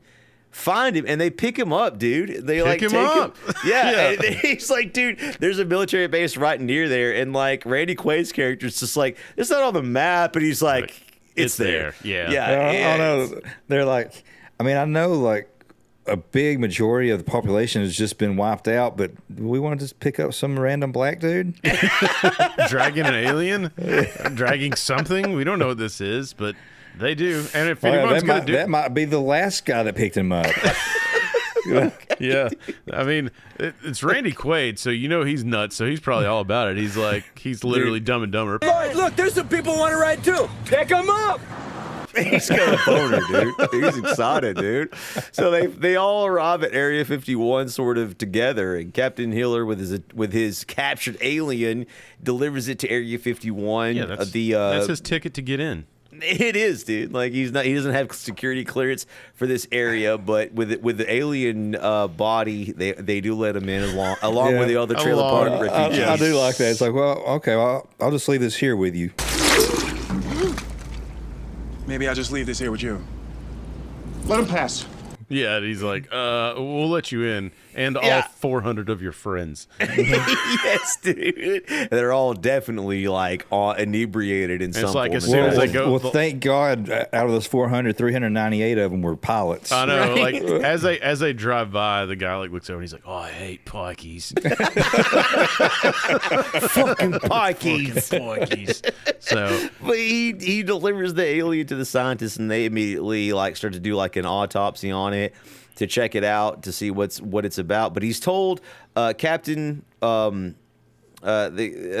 Smith's character is told that El Toro has been destroyed. And this is where we kind of get the opposite side of the coin, right? Like, we know Jasmine's alive. We've been watching her.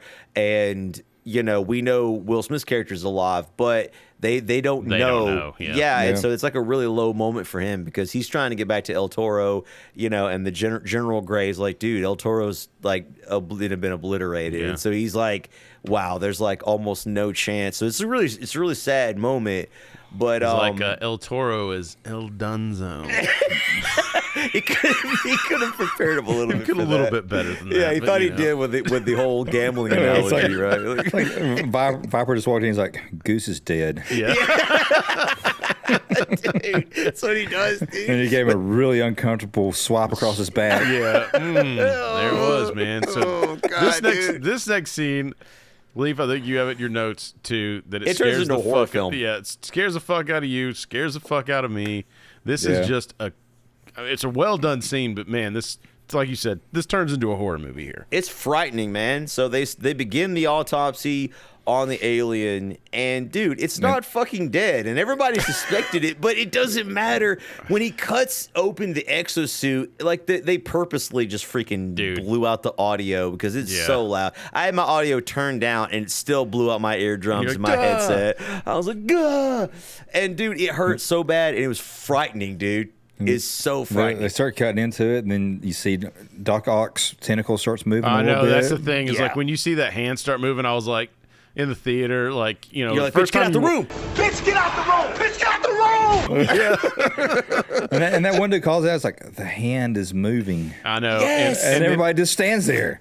And then the eyes open up, and then you find out it's got like, yeah, no shit, man. Dude. Audio listeners, like, please stop doing that. But like, he's got telepathic powers. Yes, bro. and he's the telepathy, man. He just starts like fucking with their minds. There's a high pitched fucking ringing that I've had in my ear ever since I fractured my skull in '99. It just doesn't go away. It doesn't go away, and I was like, oh, now everyone else can hear it. Now you can live my hell. This is my hell every day. The alien comes to life, just wrecks the whole fucking like lab, and he grabs Dr. Oaken by the throat, And so when the military comes down and they realize something's gone wrong, there's people that are dead. The president like moves up towards the window, and then you see Dr. Oaken's body like slam like into the glass. Another jump scare.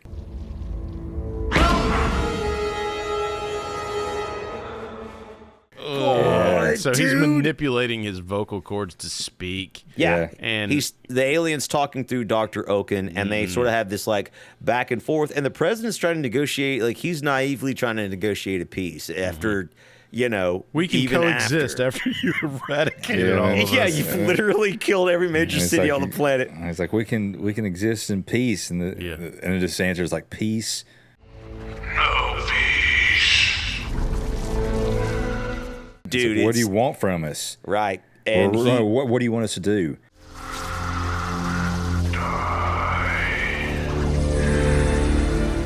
Yeah, and I will say this is the one thing with Bill Pullman in this movie.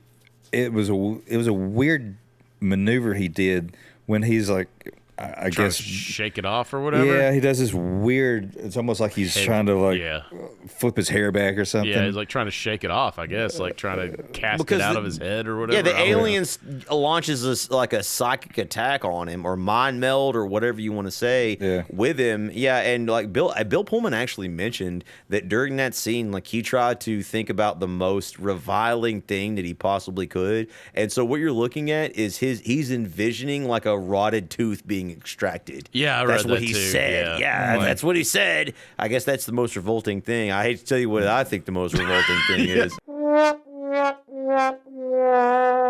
I hate to tell you what I think about in the bathroom. Yeah, we'd have to workshop those jokes. But so like immediately once the president's being sort of like psychically attacked by the alien, man, the remaining military personnel just deal him some fucking American damn justice.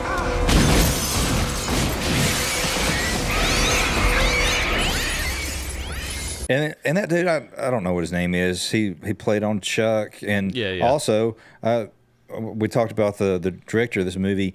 He has a whole like laundry list of end of the world movies, but with the one standout movie, The Patriot. And this dude that opens fire, he was in The Patriot also. I believe his name is Adam Baldwin. That's who plays Major Mitchell, like the one of the main military so he asked, soldiers. you know, is this bulletproof? No, sir. And then No. Yeah, that's a really good like fuck yeah America fuck yeah moment of him Yeah, blasting that felt- the alien. Yep, and the gunshots then- ring out. It felt good. And then the president's like, nuke the bastards. Yeah, I know. Yes, because he tells everybody why he was psychically linked with the alien. He saw their plan, and basically the aliens they come in this mothership, obliterate the opposing forces on any planet, sap the resources, and move on like locusts. Yeah. And so he knows what they're planning to do, and that it's all or nothing now. The stakes are high. Like Shabak said, he turns immediately. He's just like nuke the bastards. He's dude. like nuke them because I mean if their shields work, then we only have a large section of the planet that's uninhabitable for 200 years. I know. Well, that was the thing. Like, I mean, you know that those shields are not like letting anything through. I mean, but it's our go-to, right? It's desperation. It's desperation. What else? You're like, at this point in time, you don't have another option. There's nothing else being presented. At this point Later in time, on, you're not like, I'll get abducted, I'll sneeze on them, and then that'll kill them. like World of Worlds. The common cold will kill them all.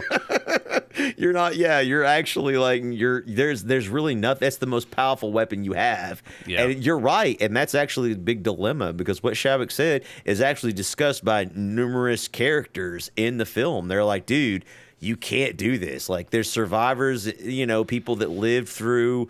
As we saw, Jasmine and them are all, you know, they're still alive. If you nuke it, you're gonna kill our own people. You know, it's like, but You're like, it's 1996. It's not like we're gonna have any like nuclear disasters at like Fukushima in a couple years. No, that doesn't or anything happen, like dude. that. The Japanese it'll would be never. fine. It'll be fine, dude. It will always be fine, dude. That's what you need to know, right? And so they try. It's a cool scene because you know you have hope. Hey, maybe maybe this bomb is powerful enough to break through the shield. And they drag it out, like, in this scene. And, you know, worst case scenario, we have some of that cool shadow art all through the city. Yeah. That's true. Shink. Dude, you got, at this point in time, I believe, if it cuts and they deleted the scene, but Sarah Connor's like...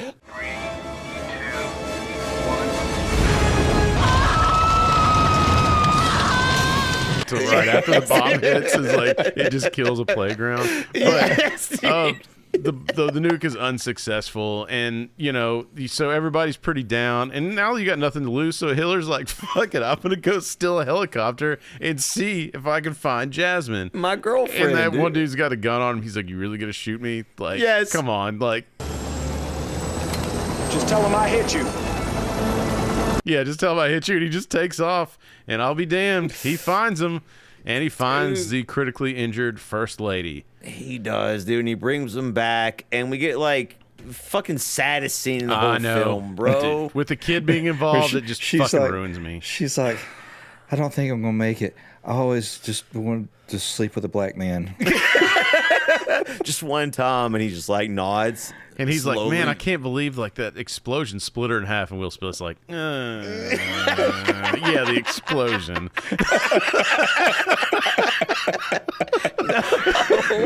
No. Yeah, but they do like, and we know that she's injured, but you know, we all think like she's still going to survive, right? Yeah, of course. And then they get her to the hospital, and doctor's the, just like... the doctor like pulls the president over the side, and he's like, she's got like internal bleeding, like we can't really do anything, and he's like, so say this is her bottom half.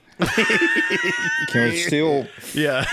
She looks at the doctor and she's like, I'm cut in half pretty bad. Yeah, and that's.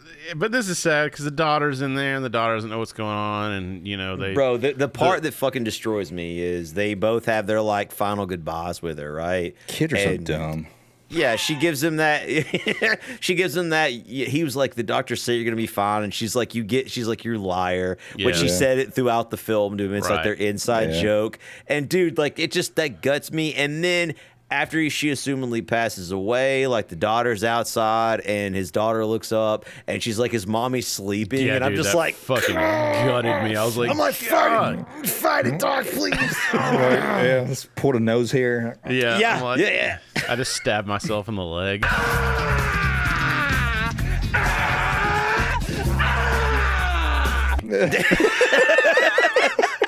Like, where did you get that knife? And I'm like, don't worry about it. Don't worry about where I'm keeping stuff. So we end on a sad note here, and then July 4th is now here. So cool. Yeah, the final act, right? The black screen, silver letters, July the 4th. We all know now what's at stake, right? Like something. This is the lowest point in the film because even as it starts, like obviously we cut to David and he's still continuing to study the alien spacecraft, and he is just shit hammered. Shout out Bush Mills, original baby. whiskey, dude. It gets you drunk, dude, And he it is tastes enjoying so it. good in this Be Kind Let's Rewind black mug. So smooth. It'll get you drunk. And that's what it did. So It got him, good. dude. He has a back and forth with his ex-wife. His dad finds him just like fucking Shadwick before he puked in my Sikh drunk. Don't put up a baby gate. Oh, but yeah, dude, it's this whole scene is just, you know, wow. Like he's looking again, like leaf in your notes. He's looking for answers at the bottom of the bottle, and his dad is gonna. And you know what? He found him. Yeah, and his dad's trying to console him. He did, and that's exactly what I had in my notes, dude. His dad, he has a one-on-one with his dad, dude.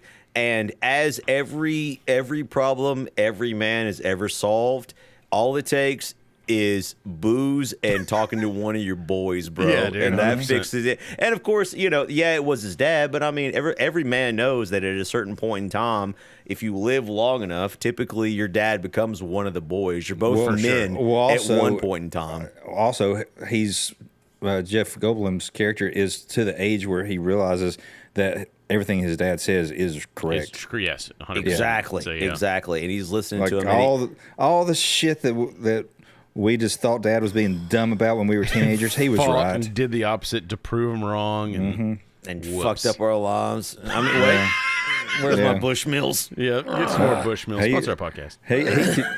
He could smell the crazy on her. He tried to tell me. Yeah, he did. He did, dude. But his dad gives him an idea. He tells him he doesn't want to catch cold, and Jeff Goldblum immediately realizes it. At that moment, he's like, dude, and he must have got some fucking coffee. I'll tell you that much, because that motherfucker sobered up from 0 to 60 like 3 seconds. Yeah, he Chadwick rally, the fastest rally I've ever seen in human history. I was there. I was the only one who saw it. So we can't really call bullshit because Chadwick rallied this way too. So it's like it's possible. And so Jeff Goldblum gets the idea to attempt to upload a virus to take down the alien technology that basically makes their shields invincible, like to enemy fire. And that's exactly what happens. Like, he concocts this plan, and he tests it on the downed alien craft they recovered from Roswell, and it works like a charm. And dude, so also the plan, shout out to the cartoon fucking bullet noise.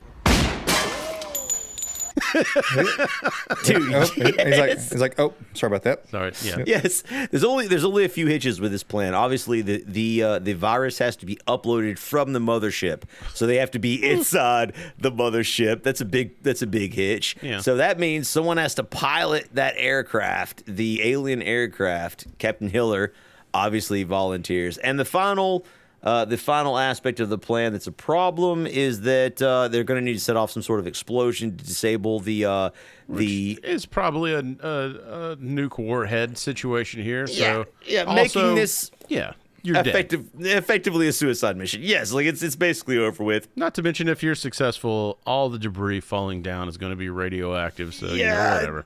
We're not thinking about that, dude. We got to win. Somebody else survive. Yes, and the final issue is that, like, to make this plan work, they need enough pilots to fly and destroy the enemy ship or the alien ship. Yeah, because and the shields will only be down for a few minutes. Yeah, with all of the terrible losses that humanity suffered, they are just desperate for pilots, man. They don't have enough people except for this trailer park convoy that, like Chadwick says, out of 300, 298 of them happen to be pilots. I mean, thank God. Like when you're a pilot, you fail out of life. You just go to a trailer park. Yeah, you're just like, fuck it. Drive around, which includes, of course, the amazing Russell Case, who's the second man to rally as fast from his drunken stupor. Much like Jeff Goldblum's character, but basically the plan is locked in, and the United States begins to send in old school Morse code so the aliens don't get word of what might happen. Good old Morse code. It's from the Americans. They want to organize a counter-offensive. It's about bloody time. What do they plan to do? Captain Hiller and Jasmine, now reunited, decide to have an impromptu wedding and get married. So I did read something on this. The ring is this little dolphin ring with the diamond inside. There was a massive surgence of people looking for this specific ring. Really? After this movie. And I guess it was just a one-off. And from what I understand, I think Vivica Fox, they let her keep it.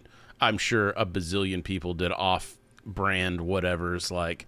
But this is the Independence Day ring? Yeah, 100%. So, apparently, there was a big search for this from a lot of people after this. Wow. Yeah. This movie... it did make $800 million. A lot of people saw this. So a few people did watch this Everybody was trying to find that until Titanic came out. Yeah. Oh. They're like, yeah, man, I got this these dolphins with diamond in the middle. By the way, did I tell you I use AI to put a baby's head on Tom Cruise?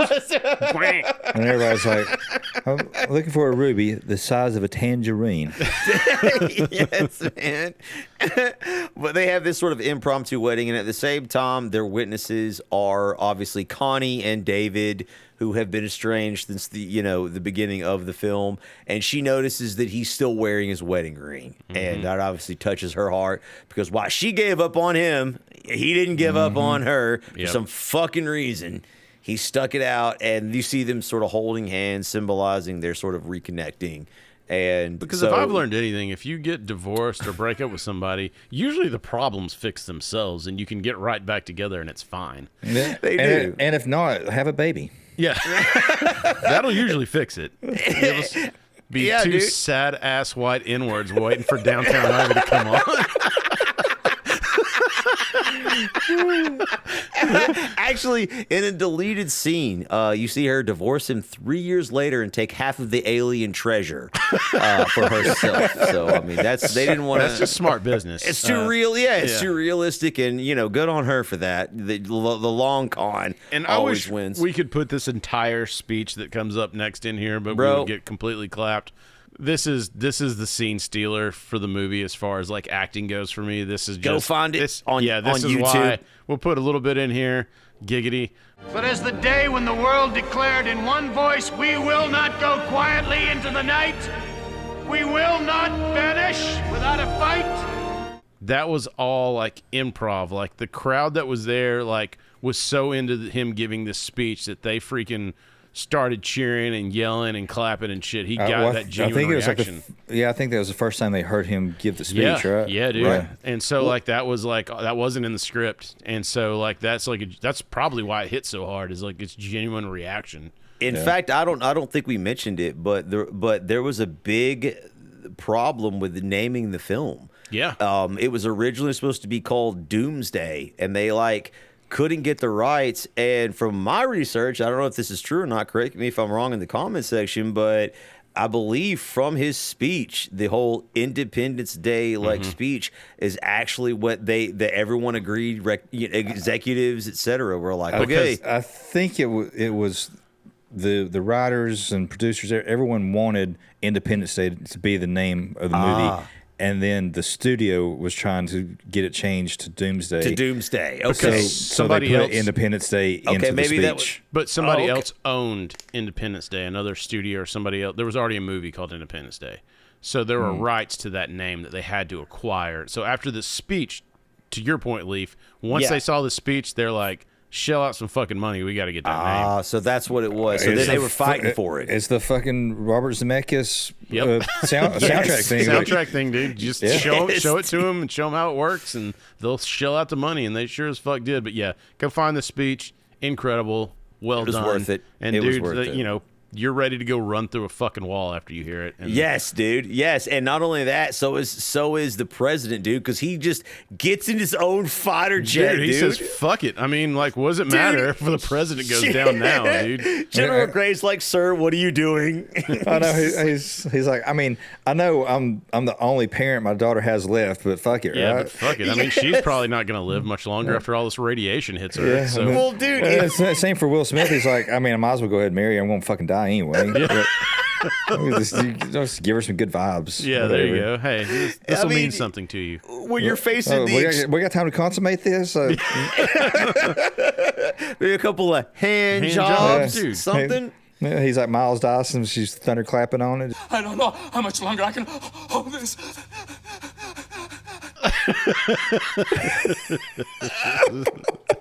Dude, and so anyway, it's a game time. So him and David jump on the ship, the alien craft, and he's got to fly this alien craft. And he's a hell of a pilot, so he figures it out and goes up, and they've got to get on the mothership. I've been waiting for this my whole life.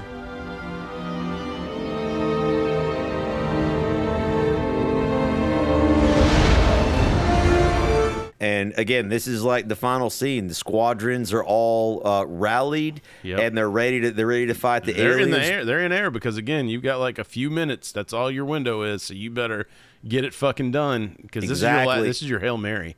Yeah, this is your Hail Mary, and the virus is uploaded successfully. And everyone's notified, and there's this super intense moment. So the president is leading the flying squadron, obviously, and he fires a missile to test, right? To see if the shield is down, and it impacts the shield. It's not down. And they begin to abort the mission. It's just this really defeating moment. I remember in there, I'm like, what the hell is going to happen now, dude? I'm like, this can't be wrong. And he's just like, they all start to like retreat, but he like powers forward. And he's like, one more time. Let me fire one more missile. And dude, when it lands and you see the explosion, it feels so good.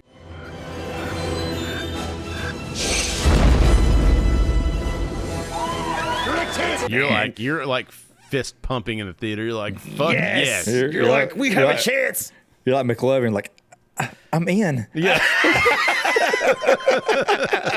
So the squadron rallies, and the fight is on, dude. The alien ships come out, but this time they no longer have the shield. It's a fair fight. It is brutal, dude. They're going at it. Paybacks a bitch, ain't it? Again, great battle shots of this. I was kind of blown away to find out there were no real aircraft shots for this at all. It was all just well done on the model situation here. But the aliens have probably had enough at this point, and they're like, you know what? We're gonna hover over where this base was, where they came out of, and you guys are fucking toast. Right. And where the counterattack was basically launched from. The aliens have now moved the mothership over, and they begin to launch their mega weapon at the military base, lodged deep in the mountain where all of our remaining main characters are located.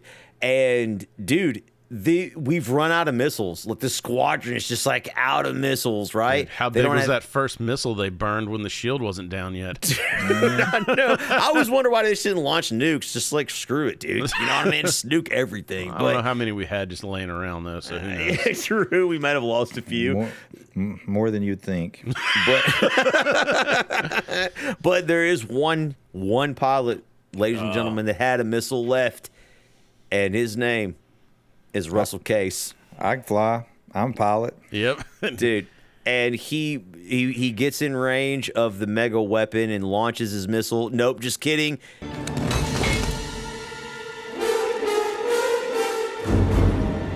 He makes this sacrifice play, dude. And there's this like emotional moment. You hear him over the radio, and like obviously nobody cares about Randy Quaid in real life or the movie, but there's this. If it was Bruce Willis, everybody would have a tear in their eye. Oh, no, yes, dude. But you see when he says, "Tell my children that I love them very much," and then and then you have the funny line, where he's like, In the words of my generation, up and it like cuts to his son, and his son's like, "Whoa!" And then like he's gonna say like great value. Keanu Reeves is he's always been disappointed with him in the entire movie. Like he hated him. He hated he was an alcoholic and a failure. But obviously, it came from being abducted and potentially tortured sexually, and he realized his dad was actually a hero, and he was proud of him. So there's that emotional moment. And but once he goes up, the lasers or the weapon's about to fire, and he collapses the entire fucking ship because it kills everything on that ship. Like as soon as he hits that, detonates the entire fucking ship. It's all coming down.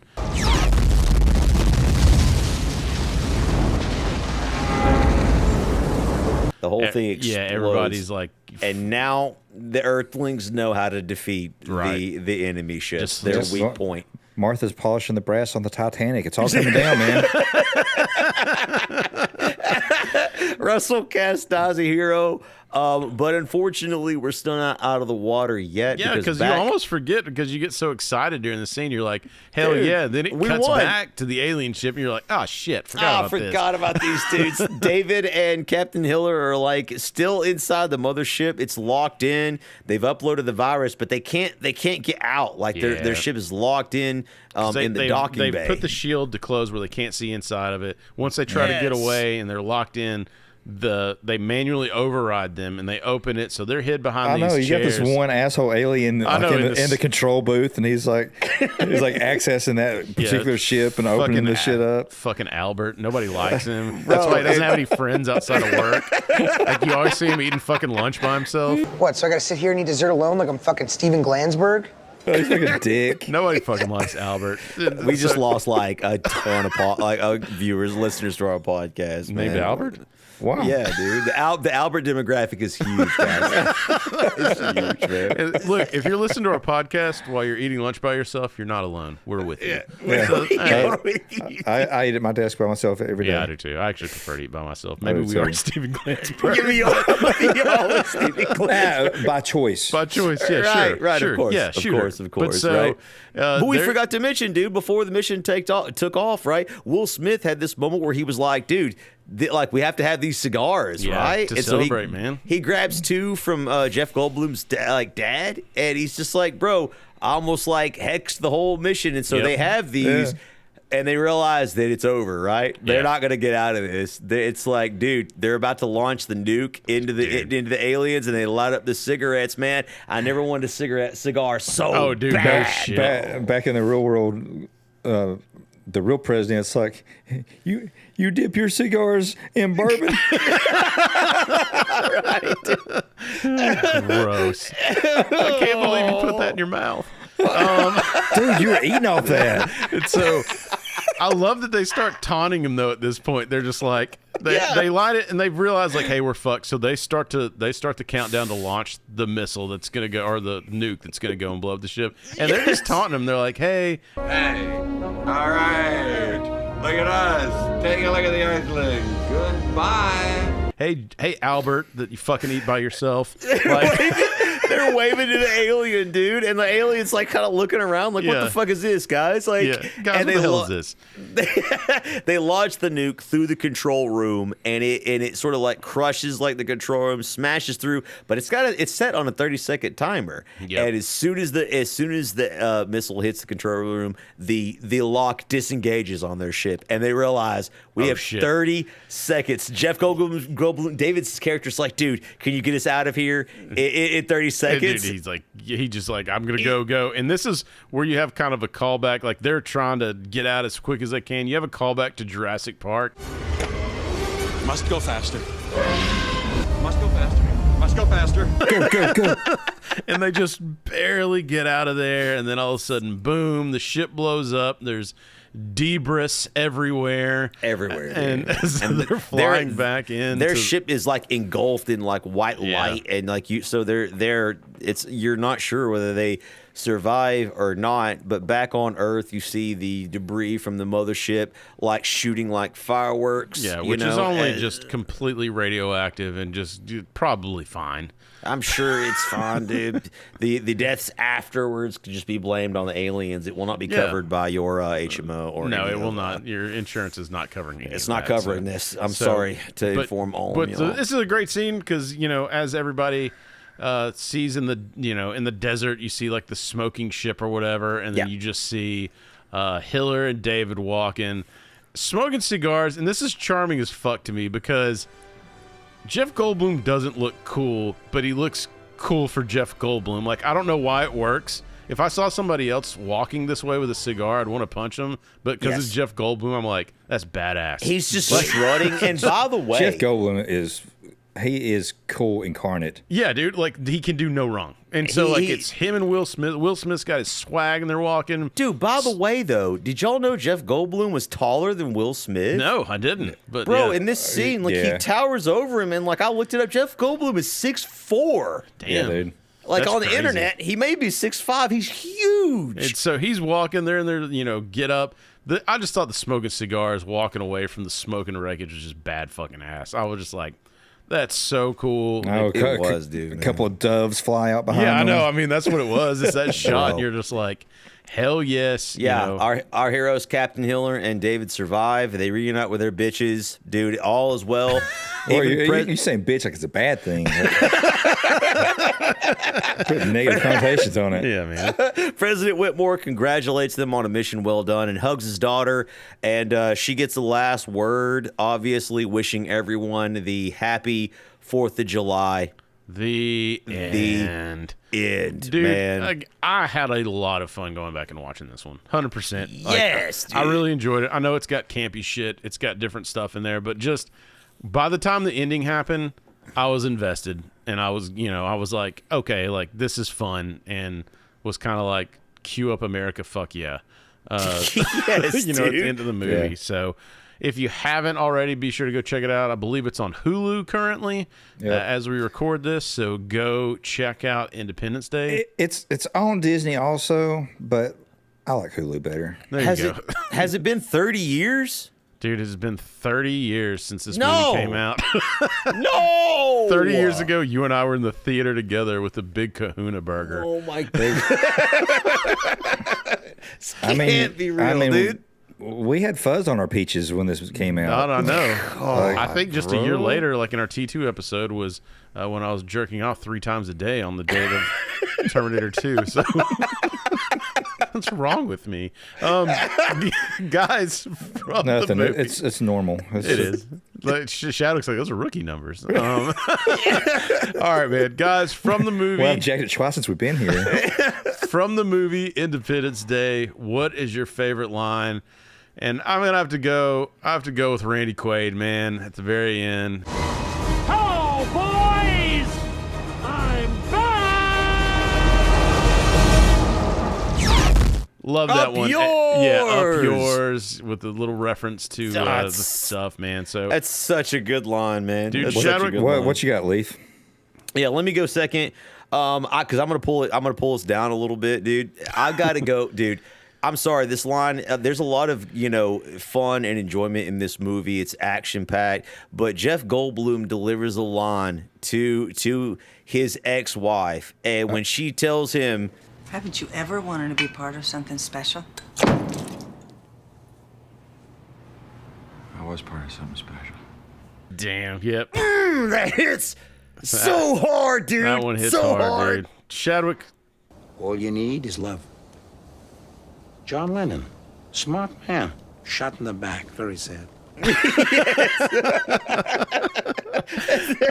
Guys, like, if you haven't already, be sure to check us out. Like I said, social media, be sure to like, subscribe, hit us up with the 5-star. The ratings on the audio stuff matter, and we appreciate that, guys. And with that, we'll take it over to our Norm Macdonald clip of the week. The October issue of Penthouse, now on newsstands, contains a picture billed as, quote, the alien, the world's first authentic photograph. A survey of Penthouse readers finds that 60% think the photo's a fake, while only 40% think it's real. All 100%, however, found it, quote, surprisingly easy to masturbate to.